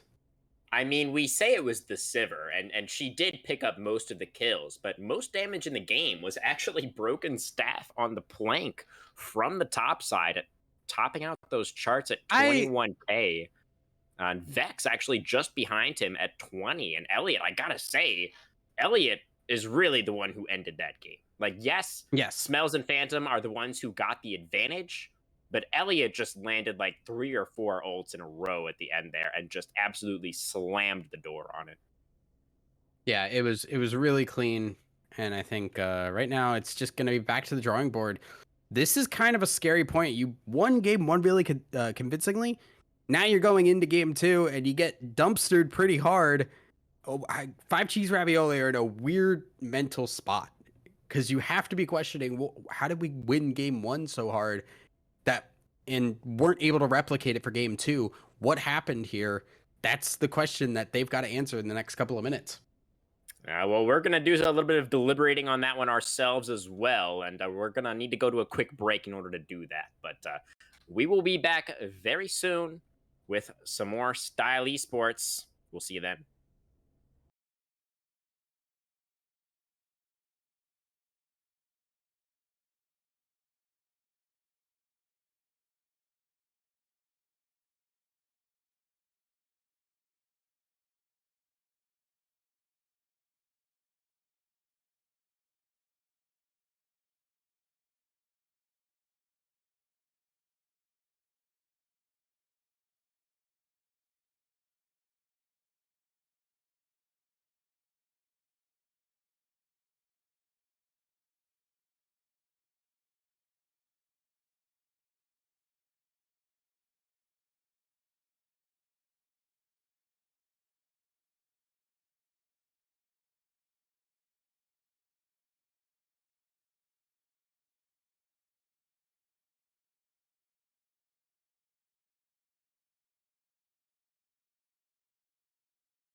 Welcome back, everyone, once again to the auto host location as we get ready for our third and final game of the night.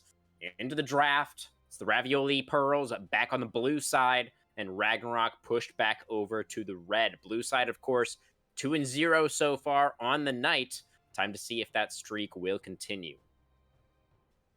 Yeah, we're gonna see here as the draft is getting underway. Fiddlestick's gonna be insta-banned here. Not letting that one go through. Yeah, I mean, Yeah. Raffle Dab looked pretty good on it, I must say. I think definitely ban worthy. Yeah. I mean, so what I'm interested in here is, are Ragnarok gonna ban the Sivir? Are they gonna take that away? Do they think that's the PowerPoint? Looks like they're gonna take the Seraphine and say, you know what? We don't think you guys value the Sivir. Too Oh, bad Pearl, I think after last game, value the Sivir. I think they do. I think they do. And of course, the Nautilus was the other really big part of that, right? But you can't really pick Nautilus into Sivir because that was just not really going to work at all for the Nautilus. So, yeah, I think the Sivir priority makes a lot of sense here for Ravioli Pearl. Love that first pick. Is a takeaway, obviously, from Lost Smells, who played it last game for the win. Now, what will be the response? The Misfortune. Oh, well, pretty strong laner. Should be able to battle with the Sivir here in the early game. Wonder if they'll lock in a support here as well alongside it. I'm definitely interested in this. I think there's a lot of supports that you can work with. Misfortune is probably one of the more premier early game bully AD carries. Lucian also has his place, but it's generally with the Nami. You got a Jarvan alongside that. All right, we know what composition we're getting here. Yes, indeedy. That is, of course, a classic combo. It's the cage into the bullet time where they are not going to be able to escape. So pretty nice opening response, or you know, a nice 1-2, I should say, here for Ragnarok. Do like that response to the Sivir pick. And Sivir, of course, doesn't have a good way out of the Cataclysm if she doesn't have Flash. So pretty strong combo into that AD specifically. Now the Shyvana gonna come through here for the Raviolis. This is a pick that we have been seeing a lot in solo queue, a little bit in Yes. competitive as well. And interesting to see, is more of a top laner these days, actually, than a jungler, but can still, I think, be played in the jungle as well, theoretically. Yeah, absolutely can be, and I don't think it's a bad pick either way. She's just such a good frontliner, and also with the PTA build, you create more damage for your carries. You're such a frontline menace, and your damage is so scary at the same time. I think if it is jungle, you've got to worry about the Jarvan capability, Yeah, following up on that and making that, Shyvana will not be able to fight Jarvan in that level 3, level 4 range. It right. is past that where Shyvana, in the fights where she's not just going to get bursted and killed, that's where she will succeed her most. Tarek locked in here for the support for Ragnarok. Wow. So this is interesting. I like this in some ways and I don't in others, because I think it allows Jarvan to Hmm. just play with impunity and just go in at any point. The thing is, I don't think it works or sets up the Misfortune as well as you need. Yeah, I definitely agree with that assessment. And I also think that the Taric into the Sivir Lux lane is pretty dangerous, right? Because that melee support is going to get poked down really easily. I mean, I know Taric does have some sustain in the kit there, but still, It's Lux very is mana heavy. notoriously strong poke champion as well. So going to be wearing down those resources, I think, pretty fast from the side of the Raviolis. Getting Yeah, into the I think it's really just a battle of, can Misfortune bully more than Lux can bully? Who is the bigger bully? Well, it was definitely Phantom last game, but it was Actum in game one. So it's game three. It's everything on the line now. See who is going to be able to make it happen when the chips are down, when it's all on the line. Gangplank going to be locked in here for Broken Staff once again. Had a great game on it last game. As I mentioned, topped out those damage charts. Really solid performance. And pairs quite nicely with the Jarvan there as well. Yeah, I don't mind blind Gangplank. I think blind Gangplank is pretty solid. Malphite's a pretty good pick into it. And now you got the Yasuo alongside. Okay. It's looking a little rougher now. But one thing Whoa. that jumped out at me and is kind of confusing is that Ragnarok banned the Mordekaiser and then picked Gangplank.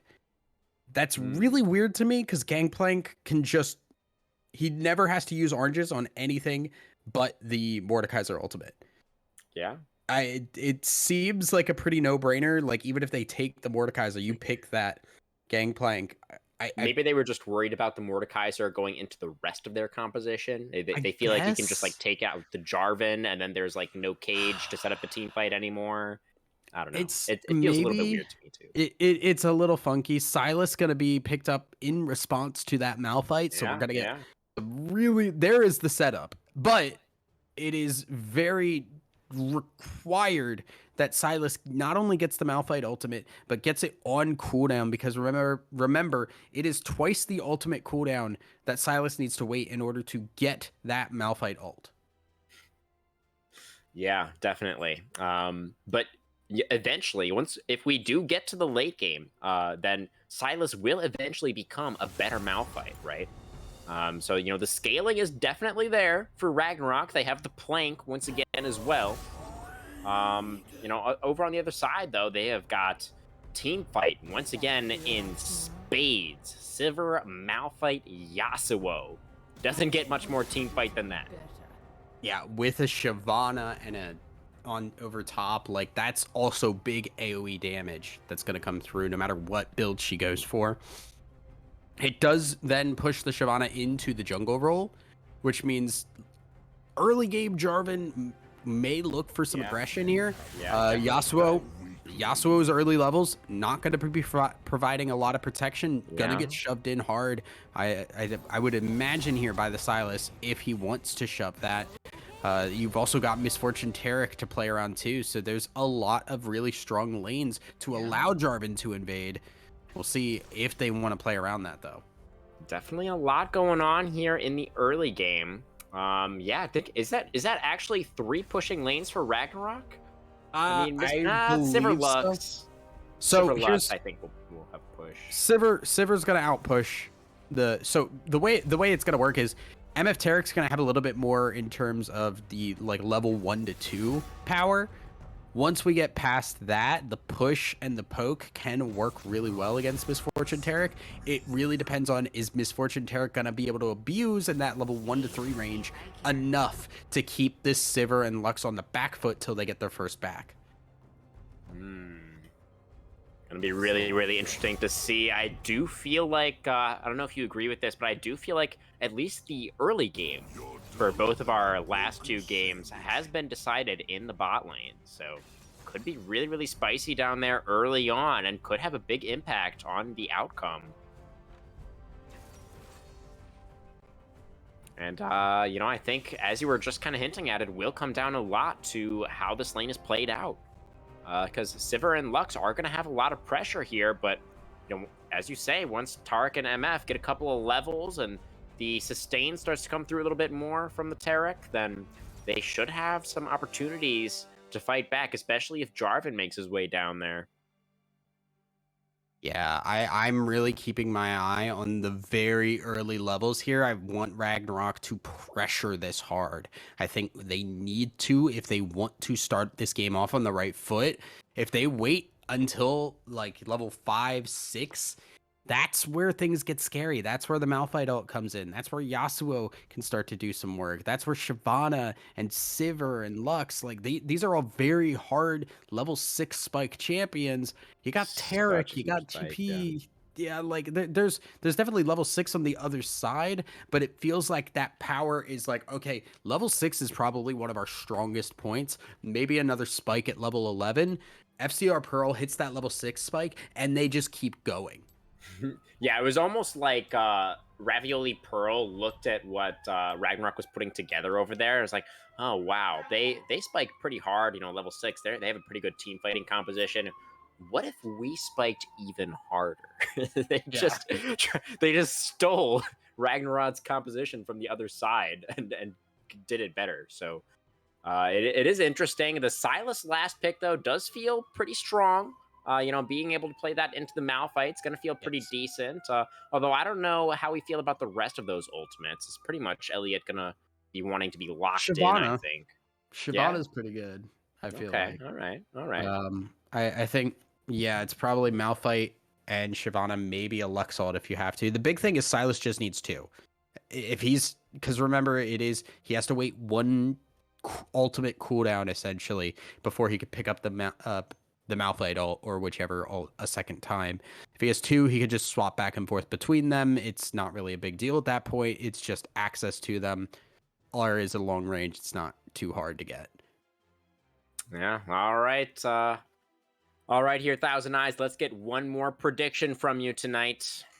Both of these teams had a pretty strong showing, so far this season.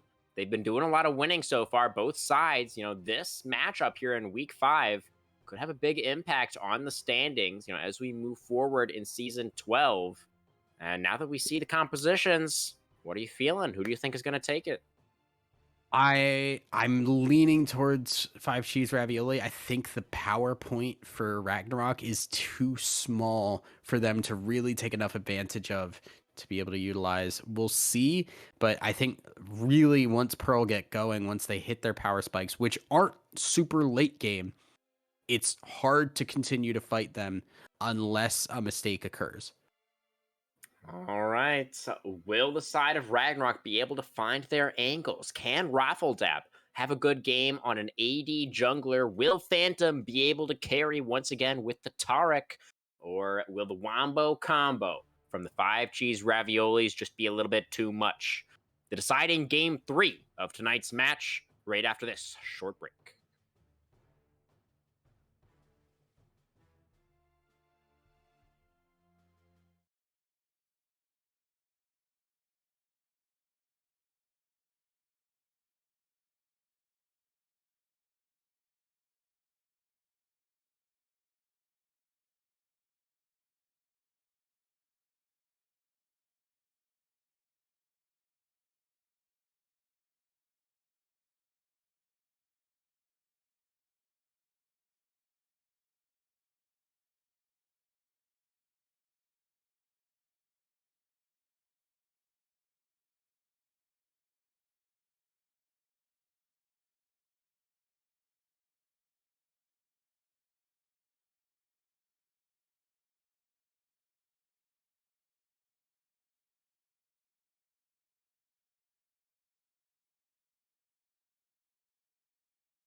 All right, so welcome back to the Rift for the last time tonight.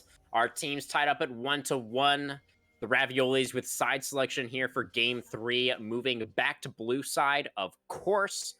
which means, of course, that Ragnarok will be pushed over to the red. A couple of very interesting drafts here for our third game, Thousand Eyes. I'm excited to see what both of these teams are going to be bringing to the table in this deciding match. It's definitely going to be interesting. Like we said, I want to see some early game shenanigans from Ragnarok. I think they need to get off on the right foot. And if they do end up falling behind at all in this early game, it's going to start to slip and fall unless there is a mistake. I want to make sure that caveat sticks in because there's a lot of opportunities for mistakes here and the turnaround is immense. Tarek ult creates a lot of opportunities.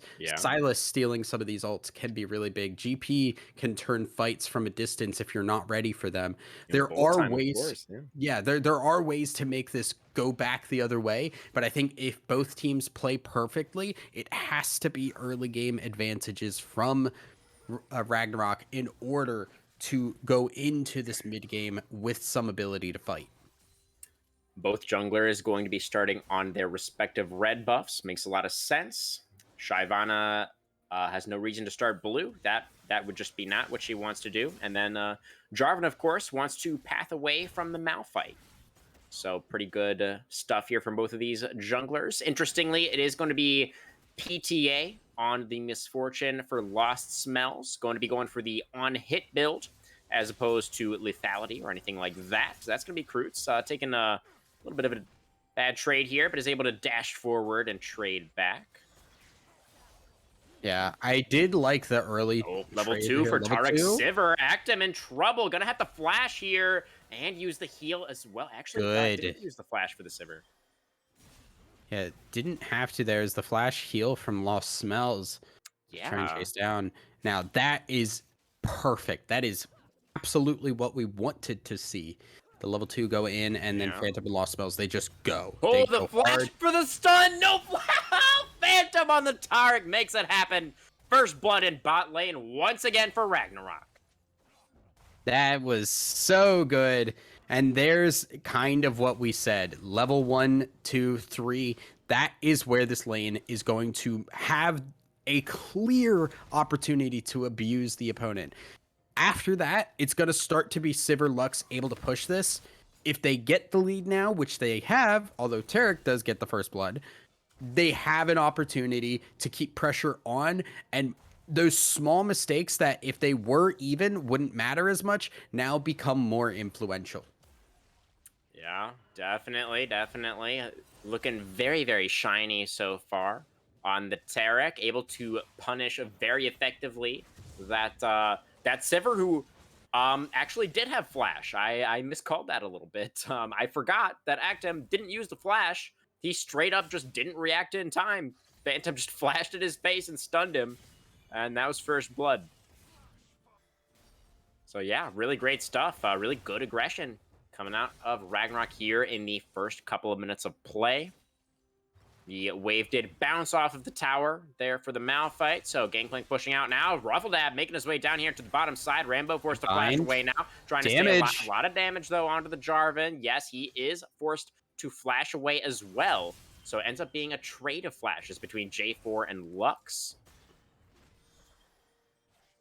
Yeah, a good, nice cleanup turn away there from the Lux. That double bind really is what let them turn that around.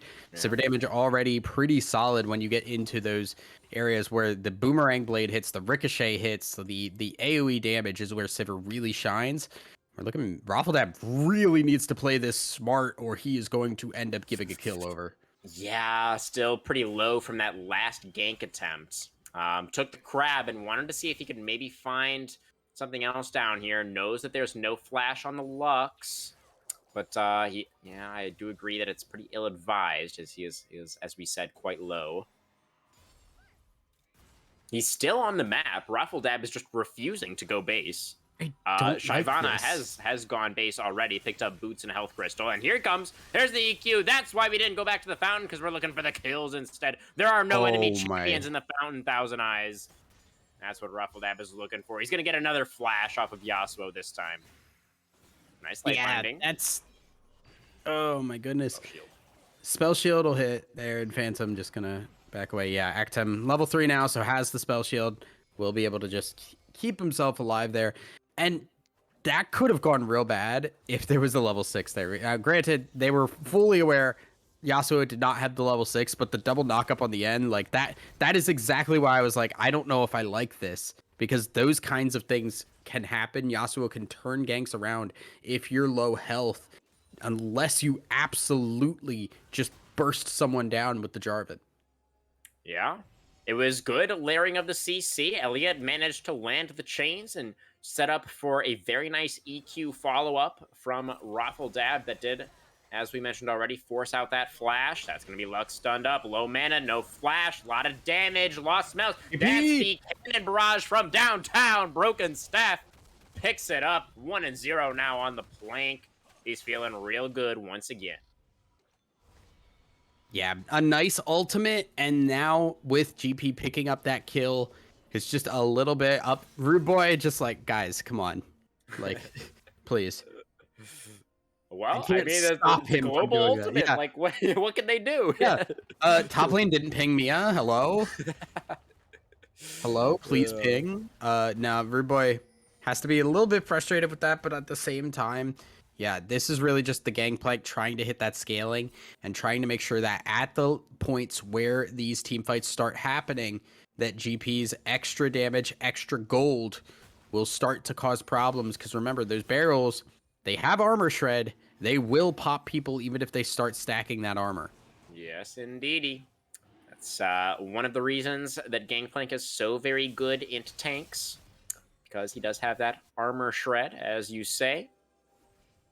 But still pretty close here towards the early parts of the game. Just a couple of couple of kills picked up by Ragnarok. They've been fairly active on the map, which is what you were looking to see. You know, they've gotten a number of summoner spells in addition to those 2 kills for themselves, but it's not too significant of an advantage just yet. And we are closing in on those level 6s for the rest of these Raviolis. Croods maybe in some trouble, though. 1v2 situation. Jarvan does not have the Cataclysm yet, but the stolen Last Breath is not going to do anything because there is no knockup to be found. So Croods going to be able to walk it out there.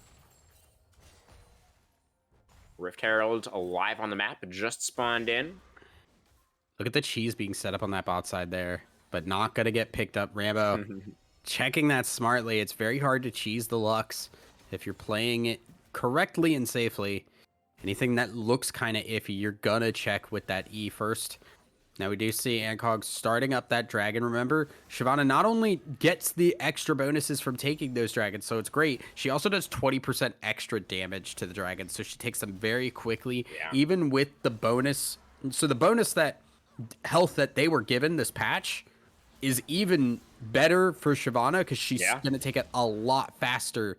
Like the longer time means it is 20% shorter still, as now here comes the engage. Yeah, just sure. He dropped something. Wanted to be a dragon for a second. Who which doesn't? Is pretty yeah, it's pretty cool to be a dragon, I have to imagine. If I had the ability to turn into one, I'd be doing it as well at every opportunity. So definitely vibing with Antcog on that one. Okay, that's going to be a chain into a Last Breath, but Silas probably just needed to use the ultimate. I think it was timing out, so just wanted to use it for a little bit of trading there. Krutz might be feeling like going for his own. No, not quite yet. Okay, more picky. 2-man play here in the top side. Just going to be the expected value, looks like here for Rift Herald number 1. Raffledab just going to go ahead and grab a couple of plates for his pirate. Pretty comfortably there. Nicely done. Couldn't use that Rift Herald for some dragon priority or anything like that because, of course, the dragon was just taken. And your Rift Herald will expire before the next dragon spawns. So just needed to find a decent use for that, which he was able to do. Good stuff from Raffledab. Much better than our game 1, where I was very sad when just nobody wanted to pay any attention to the Rift Herald whatsoever. It's not what I wanted to see. Yeah. This is Fighting much better. continuing. This is now where Yasuo can start to trade back here. He's been pretty weak so far. He's been able to trade back just a little bit thanks to his knockups, allowing him that extra time to do damage. At this point, he's got the Berserker Greaves, he's got the lifesteal, and now we're seeing Kreitz maybe getting Oh, baited. that's a lot of CC, and the last... No, it's not going to matter. He's trying to dash right. He even flashes. But Kreutz was never going to make his way out of that one. It's a 3-man play in mid, and they had all of the CC and damage that they needed. Okay, that's a very, very defensive cannon barrage from Broken Staff. The best thing I could think of is he was worried about a dive, but yeah, that feels really weird. I'm not sure why either. Brush, so I really shouldn't have been expecting anything like that. Yeah, and there we did see the Sivir use the Jarvan. Got the knock-up, did not get the damage on the EQ, though, so that takes a lot of the engage potential away. So that will just be the disengage. Antcog going to be there just in case the fight kept going, but it will just be everybody backing away. Resetting now. Level 6 points are hit by everybody, so now is where things start to go a little scary. Bush. Nice Good spell shield from Acton. Yep, good reaction time there. Bullet time does come out, and that will force the flash from the Sivir. So good play overall. That was both of Phantom Summoner spells for all 4 off of the blue side bottom lane. Here comes the Dragon Lady, though, once again. Light Binding connects. Taric, no flash. He's just going to go down here. Rambo grabs the kill credit for that one on the support Lux. As far as support champions go, I don't think you mind that one getting gold quite as much. So, you know, Lux going to be doing a little bit more damage now. But I was just going to say, actually, Thousand Eyes, it feels to me that the side of Ragnarok is getting a little bit nervous here. They're just kind of tossing out their ultimates in situations where they don't necessarily need to. It feels like they know that they have the advantage and that they need to hang on to it. And they know that the Ravioli's composition is about to come online. Yeah. And it feels like it's kind of in their heads a little bit. Well, I think what it really is we just got our first successful Jarvan gank in the mid lane there. Right? Yeah. Every other Jarvan gank did not really have the impact that you would want it to have. And to have Jarvan only really getting his first real good gank off at level 7 or so, level 6 or 7, that's not what you want. The advantages that have been gained have been pretty much gained through laning prowess alone. So it's a little worrying when your Jarvan keeps trying to make things happen and you can't make it work. If there had been more gain from that, I think Ragnarok would be a little bit more aggressive. But I think because that has been such a struggle, they're a little scared to take the second step there. Yeah, we'll see how it goes. You know, even if the Jarvan does fall behind, then he can still have a big impact in the team fights. Finds an EQ onto Rambo. No flash on the Lux. Could be in some trouble here. Cataclysm even available for the Jarvan. But here comes Octum with the collapse. Gotta be careful, though. Here comes Silas. But Shyvana's also here. Flies in with the Dragon Form and gets the knock-up. Sets up for Kreutz to come flying into this fight. The stolen Shyvana ultimate will get Elliot to safety. Silas able to keep himself safe for now. Cannon Barrage dropped there as well from the Gangplank. But notably, Gangplank is not here. He is in top lane, and Malphite is very much present in the bot side river. And that will allow the side of Ravioli Pearl to pick up their second dragon of the game. And now the worry starts, because 2 dragons on a composition that would, by all accounts, outscale you is a little scary. Top lane gonna go down here, I believe, as we have seen the plates fall.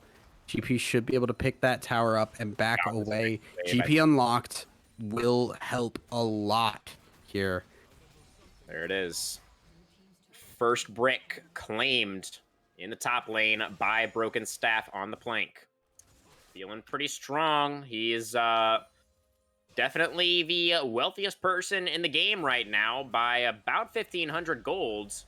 Here comes Shyvana once again, though. Gonna find Lost Smells. No flash on the Misfortune. 2 more auto attacks. There's the last boomerang. There it is. Tarek heals, not enough. It's going to be Sivir picking up that one, and Tarek, of course, will fall as well.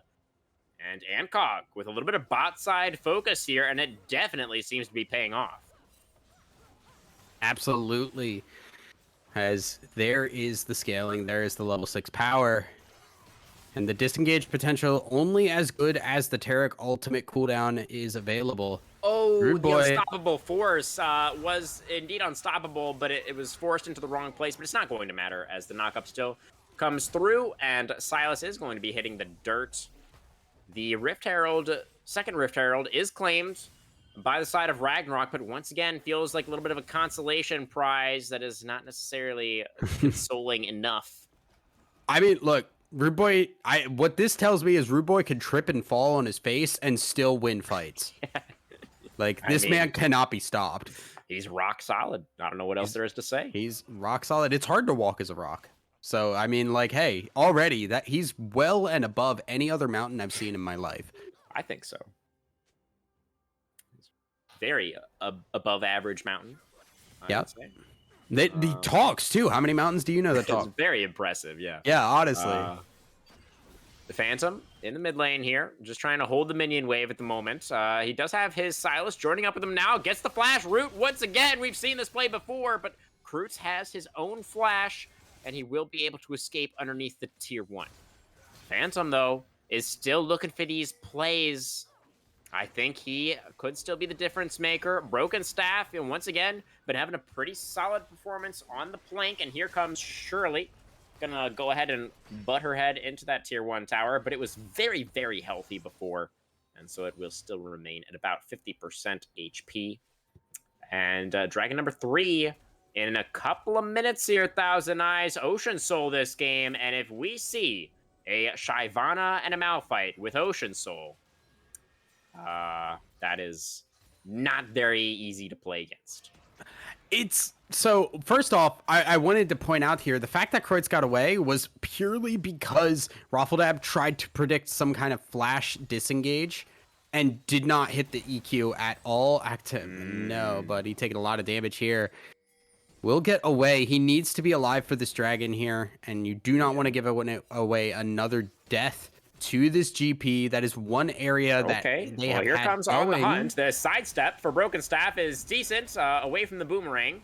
And here comes Jarvan. Raffledab with the re-engage, but Malphite is also here. No damage. I don't know if that Cataclysm was necessarily where we wanted to go. It was great if you had other people there. Sure. Unfortunately, Jarvan sitting here friendless, not able to do much past those cooldowns. We needed the MF to get there. Now everybody topside with a minute to go before this dragon. The people who had the vision there first are the ones that are going to have a little bit more of an advantage here. As we do see, look over there, you've got vision control going a little bit more in favor of Ragnarok as they have been there last. But we do have a Scuttle Crab take by the Yasuo to give a little bit of control. Definitely. Let's see how long on that one little red ward by the Dragon Pit. That red ward is going to expire in about 15 seconds, so that will not be there when the dragon spawns. Ragnarok will need to get back over there to try and retake some vision for themselves if they want to contest here. But the thing is, they've got a ward right on this ramp here. And look, they're sweeping in this, and they're not catching the ward that's actually seeing them. That is so good. They now know that the river is not safe. Be a flank ward potentially for either the Gangplank or the Silas if they wanted to go for it. Silas already here, so probably wants to. GP also here. Oh, true. Fair enough. Malphite showing up just for the beginning of the fight. Watch for the Malphite and the Yasuo here. Yeah, absolutely. Good call out. Watch for the Wombo combo. Of course, ultimate's available on so both much. sides. Okay, Final Spark comes out. That's half HP on the Silas. Really, really low. Broken Staff also getting chunked out. Dragon has not been started. There's the Malphite ultimate. Shyvana is... That's going to be the stolen Shyvana diving into the back line. Oh, it's actually Shyvana. Here comes the Cataclysm. As everybody using their ultimates at once. Phantom all by himself now. No friends for the Tarek. Means he has no chance at all. Raffledab was diving into the back line, but he was also by himself. And it was just all looked a little bit disjointed for Ragnarok there.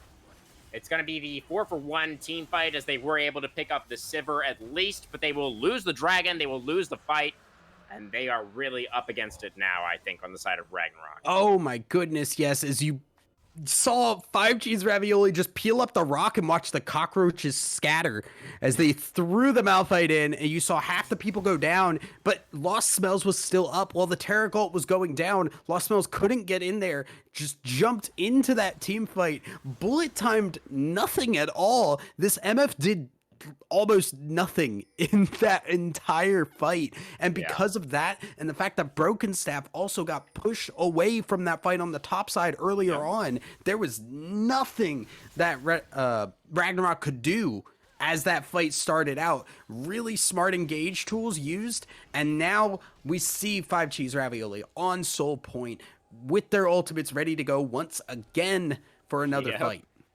Absolutely. It's feeling really, really strong here, this composition, as Phantom is just going to eat about 3/4 of his health bar from a single combo. Rambo's, once he finishes his second item, this Lux could start one-shotting people, potentially. Especially low-level people who don't necessarily have a lot of magic resistance, like a Misfortune or a Tarek. Yeah. Now, man, this is just so hard. Look, Sivir just can walk up here. She's not even afraid of the Jarvan. Yeah, I mean, has Spell Shield, right? So if Jarvan is the only threat, you could just Spell Shield the EQ, and you're feeling pretty good there. So do you see now with this, it feels like we're just going to be waiting here for this next dragon. I don't think Baron's going to be on the table anytime soon. And I think that's definitely the play for the Raviolis, right? Just play for your Dragon Soul. It's a very easy win condition for you to play for.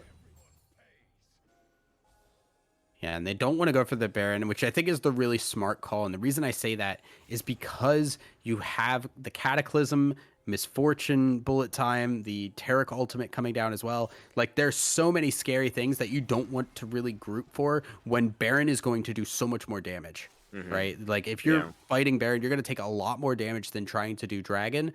And if you're tanking that, you're giving a sixth player over to Ragnarok to maybe turn a fight around. Yeah, and when their composition has so many AoE spells, as you mentioned, it's really, really easy to try and set up a fight, you know, if your opponents are on Baron, because you just throw all your abilities over there, and as you said, you know, the Baron's already chunking them out, and you can just get a kill straight off the bat there in that fight, potentially. So Phantom and Raffledab, we see them over here by the Baron Pit, trying to maintain some semblance of vision control in the area. You know, they have the Sivir, they're against the Sivir, rather, this time around, and I think Ragnarok are very, very well aware of how quickly this champion can take a Baron if there's no vision.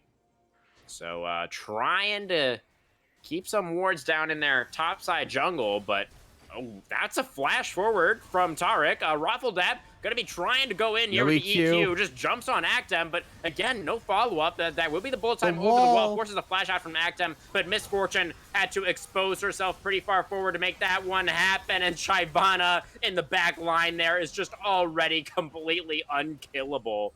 And Cog just soaking up all the damage, still picking up the kills. And that will be the team fight once again, as well as the Baron this time for 5G's Ravioli Pearl. Once again, playing it so very well. Actem was the only one really in any danger at all. Did get hit by the Cataclysm, but Raffledab used the EQ, hit nobody once again. And the Cataclysm then followed afterwards. The bullet time that came over the wall from Lost Smells was blocked by Kreutz with the wind wall, so most of that damage did not go on to anything, and that is your composition. Without that, that damage is nothing. So you have the tanky Shyvana, you have the Malphite frontlining, and you have Yasuo now able to just run all over the rest of that team. All of those cooldowns going into nothing is killing Ragnarok. Yeah, I mean, especially... it kind of works that way, just the way that the compositions are set up, right? But especially when you're behind, then every tool that you have, there's so much more importance on it as they're trying to maintain control in the river here. But here comes the Dragon Lady once again, Gonna get temporarily stunned up. The EQ trying to go for the peel this Oh, time, but he sets himself up in the choke point, and Rambo just finishes them off. The final spark is true to its name. It's the last spark that they will need as 5 Cheese Ravioli secure the Ocean's soul and look towards the enemy base. and Antcog just went in so early, but because of how tanky the Shyvana is, it doesn't matter, right? Like, just takes so much damage, puts out so much damage, and does not take much in return, which Yep. just creates a setup for Rude Boy to fly in with the ultimate and set up Kreutz from there. So the fact that this Shyvana is 3-0-9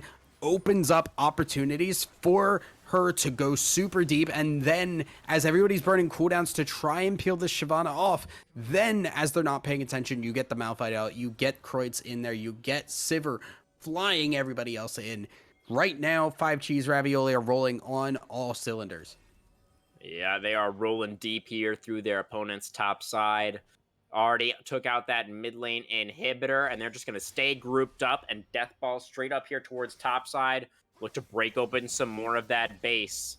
The gold lead is approximately 8,000 at the moment, but these team fights have only been going one way, Thousand Eyes. Yeah, it feels like everything just has to work out Oh, perfectly, good and it is play. not. Yep. You can't move while you're casting bullet time.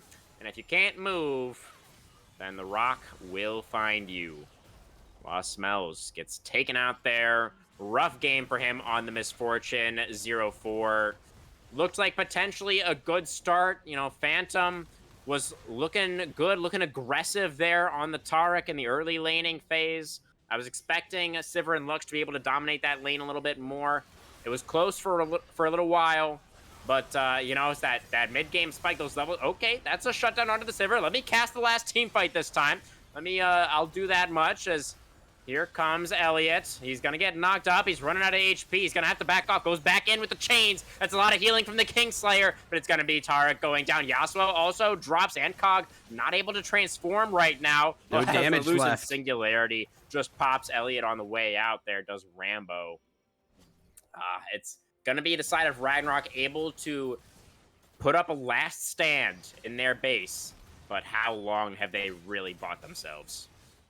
That is really the question, and that was the mistake that we were looking for earlier in the game. The Yasuo Sivir getting caught out and able to maybe turn that fight around.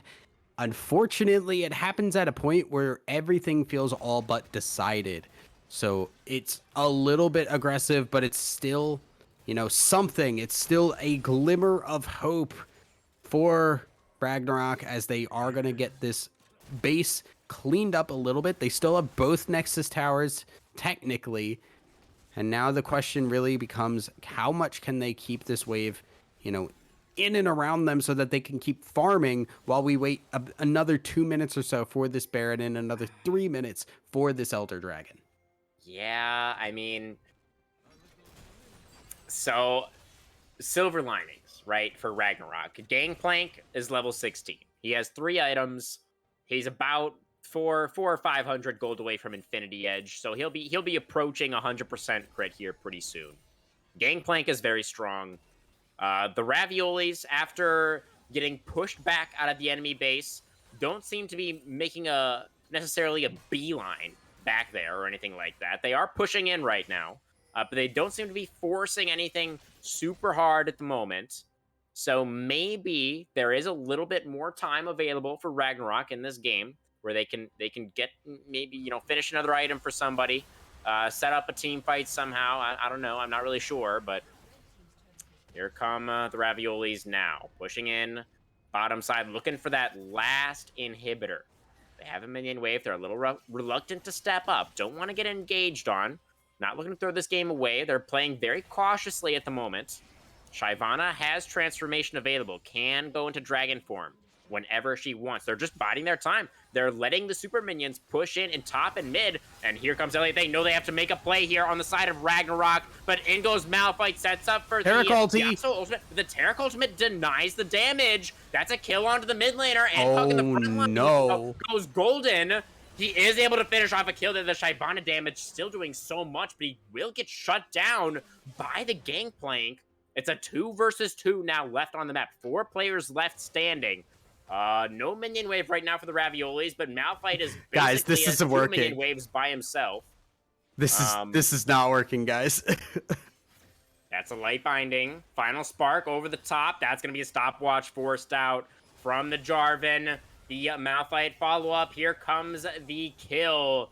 That's going to be Raffledab getting cleaned up. Broken Hey. Staff trying to hold this last inhibitor. 5 seconds on the Silas, 5 seconds on the Misfortune. Can they finish it off on the side of the Raviolis? How much health left on an inhibitor? It's still about 50%. Here comes Silas and MF, and they're going to have to back away. Rambo in some trouble, actually, flashing away from the chains now. A little bit of a slow with the loosened singularity. Trying to get himself the space that he needs and will be able to escape. Inhibitor starting to respawn. We're still playing Thousand Eyes. We are, for reasons unknown. I do feel really bad because Raffledab, at that point, I think you just got to let that tower fall. Here comes a TP from the Malphite. Yeah, just maintaining priority in the bot side river. Elder Dragon spawning right now is available on the map. Jarvan is alive as well, coming out of base, moving towards the river, but Sivir has so much damage to these single target objectives. She's melting it. Here comes the Cannon Barrage, though. That is a very, very strong Gangplank. He finished his Infinity Edge. Phantom throwing down the Taric ultimate. Here comes the bullet time over the wall as well. Rambo going golden, trying to buy time, but they finish the Elder, and the Dragon lasers rain down from the sky. It's going to be Shyvana with the power of her ancestors claiming the victory here in Game 3. It will be the Raviolis annihilating their opposition, and Karoots will finish the job.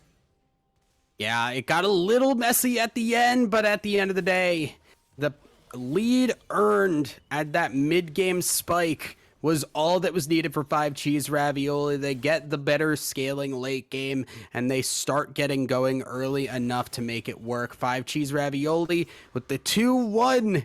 And I think both teams tonight coming out of this are looking at this saying, we've got some work to do. Because there was 2 games where one team got stomped really hard, and it went opposite directions game 1 and game 2. Yeah, definitely. I think some of that can be attributed to drafts and, early game situations and things like that. But of course, there are always places to improve. Certainly the case for both of these 2 squads as well. But overall, a very entertaining series, I think we can confidently say from our matchup tonight. Yeah, I was back and forth, extremely fun to watch, but I mean, any moments stand out for you, Thousand anything that you really enjoyed, more so than other moments? I did enjoy, just recency bias, but I did enjoy watching Ragnarok figure out that composition at the end, get that Terra call at just the right time, and make that work at the end, but just it being a little too late, it sours that a little bit. I don't know. I was a pretty big fan, when Ragnarok was able to come back in that second game. Felt like the Vex engages from Elliot were very good, very fun to watch there. Of course, the Fiddlesticks as well. That was really, that game 2, unfortunately, was really the only one where Raffledab looked really in control in the jungle there. But he did look really strong on the Fiddlesticks. So those were, some good moments for Ragnarok in tonight's match. Definitely, they had some bright spots.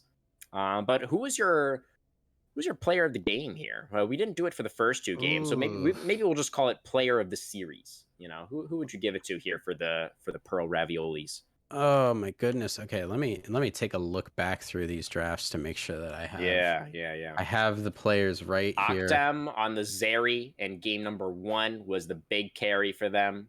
Of course, had a pretty reasonably good game here. I think game 3 on the Sivir as well. And Cog, of course, in that first game was on the Volley Bear. I know you have access to all this. I'm just, for the benefit of Twitch chat. Um, was on the I Volibear and then the Shyvana game 3 here. What were you saying? I think that I'm going to give it to Actem because I just saw a lot of really good plays. Even in that loss on the Twitch, Yeah, we yeah. saw a really good play where He was we saw trying. Twitch flash away from the Nautilus, get away from that hook, Yeah, it was and a flash flash forward. forward. Yeah, Yeah. yeah, yeah, yeah. The aggression there was really good. I liked the looks, the fact that even though you were getting, they were really far down at that point, and Actum was not giving up. I know that's kind of an intangible. That's not really a specific stat, but I think it's showing a mental fortitude as Yeah. well as just playing really well throughout all three games today. I think that's where I'm gonna put my chips at least.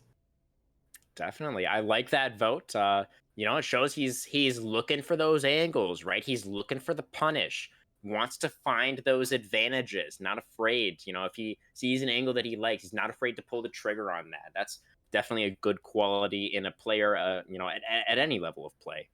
And I think we saw some very decisive play from Actem here tonight. So I'll get behind you on that one. We'll make it the 2-0 for Actem, the unanimous POG, if you will. But that's pretty much it from us tonight. You got any more words for the stream, Thousand Eyes? Any final closing thoughts? Uh, Not really. Yeah, yeah. I think I we've said look. plenty. You're the one that prepares for these things. I'm the one that just says, "Hey, look at this thing. This thing happened and it was cool." All right. Well, it certainly was cool. There's no doubt about it, and I'm sure the next matchup will be pretty cool as well. Take a quick look I at feel that like for you're you making fun of guys. me. No, come now. I would never. I would never. But let's really quick. I'm going to pull up that schedule for us. So tomorrow night, 8 p.m. Eastern, it's going to be our friend Thousand Eyes here on the cast. Once again, joined by Shinkari as Shifting Sands Gaming take on Mythic Fallen. So make sure you find your way back here to twitch.tv/Style Esports tomorrow night for some more Week 5 action. But for tonight, that is going to do it. So from myself, from Thousand Eyes, from the entire production team over here at Style Esports, thank you all so very much for watching, and we will see you next time. Good night.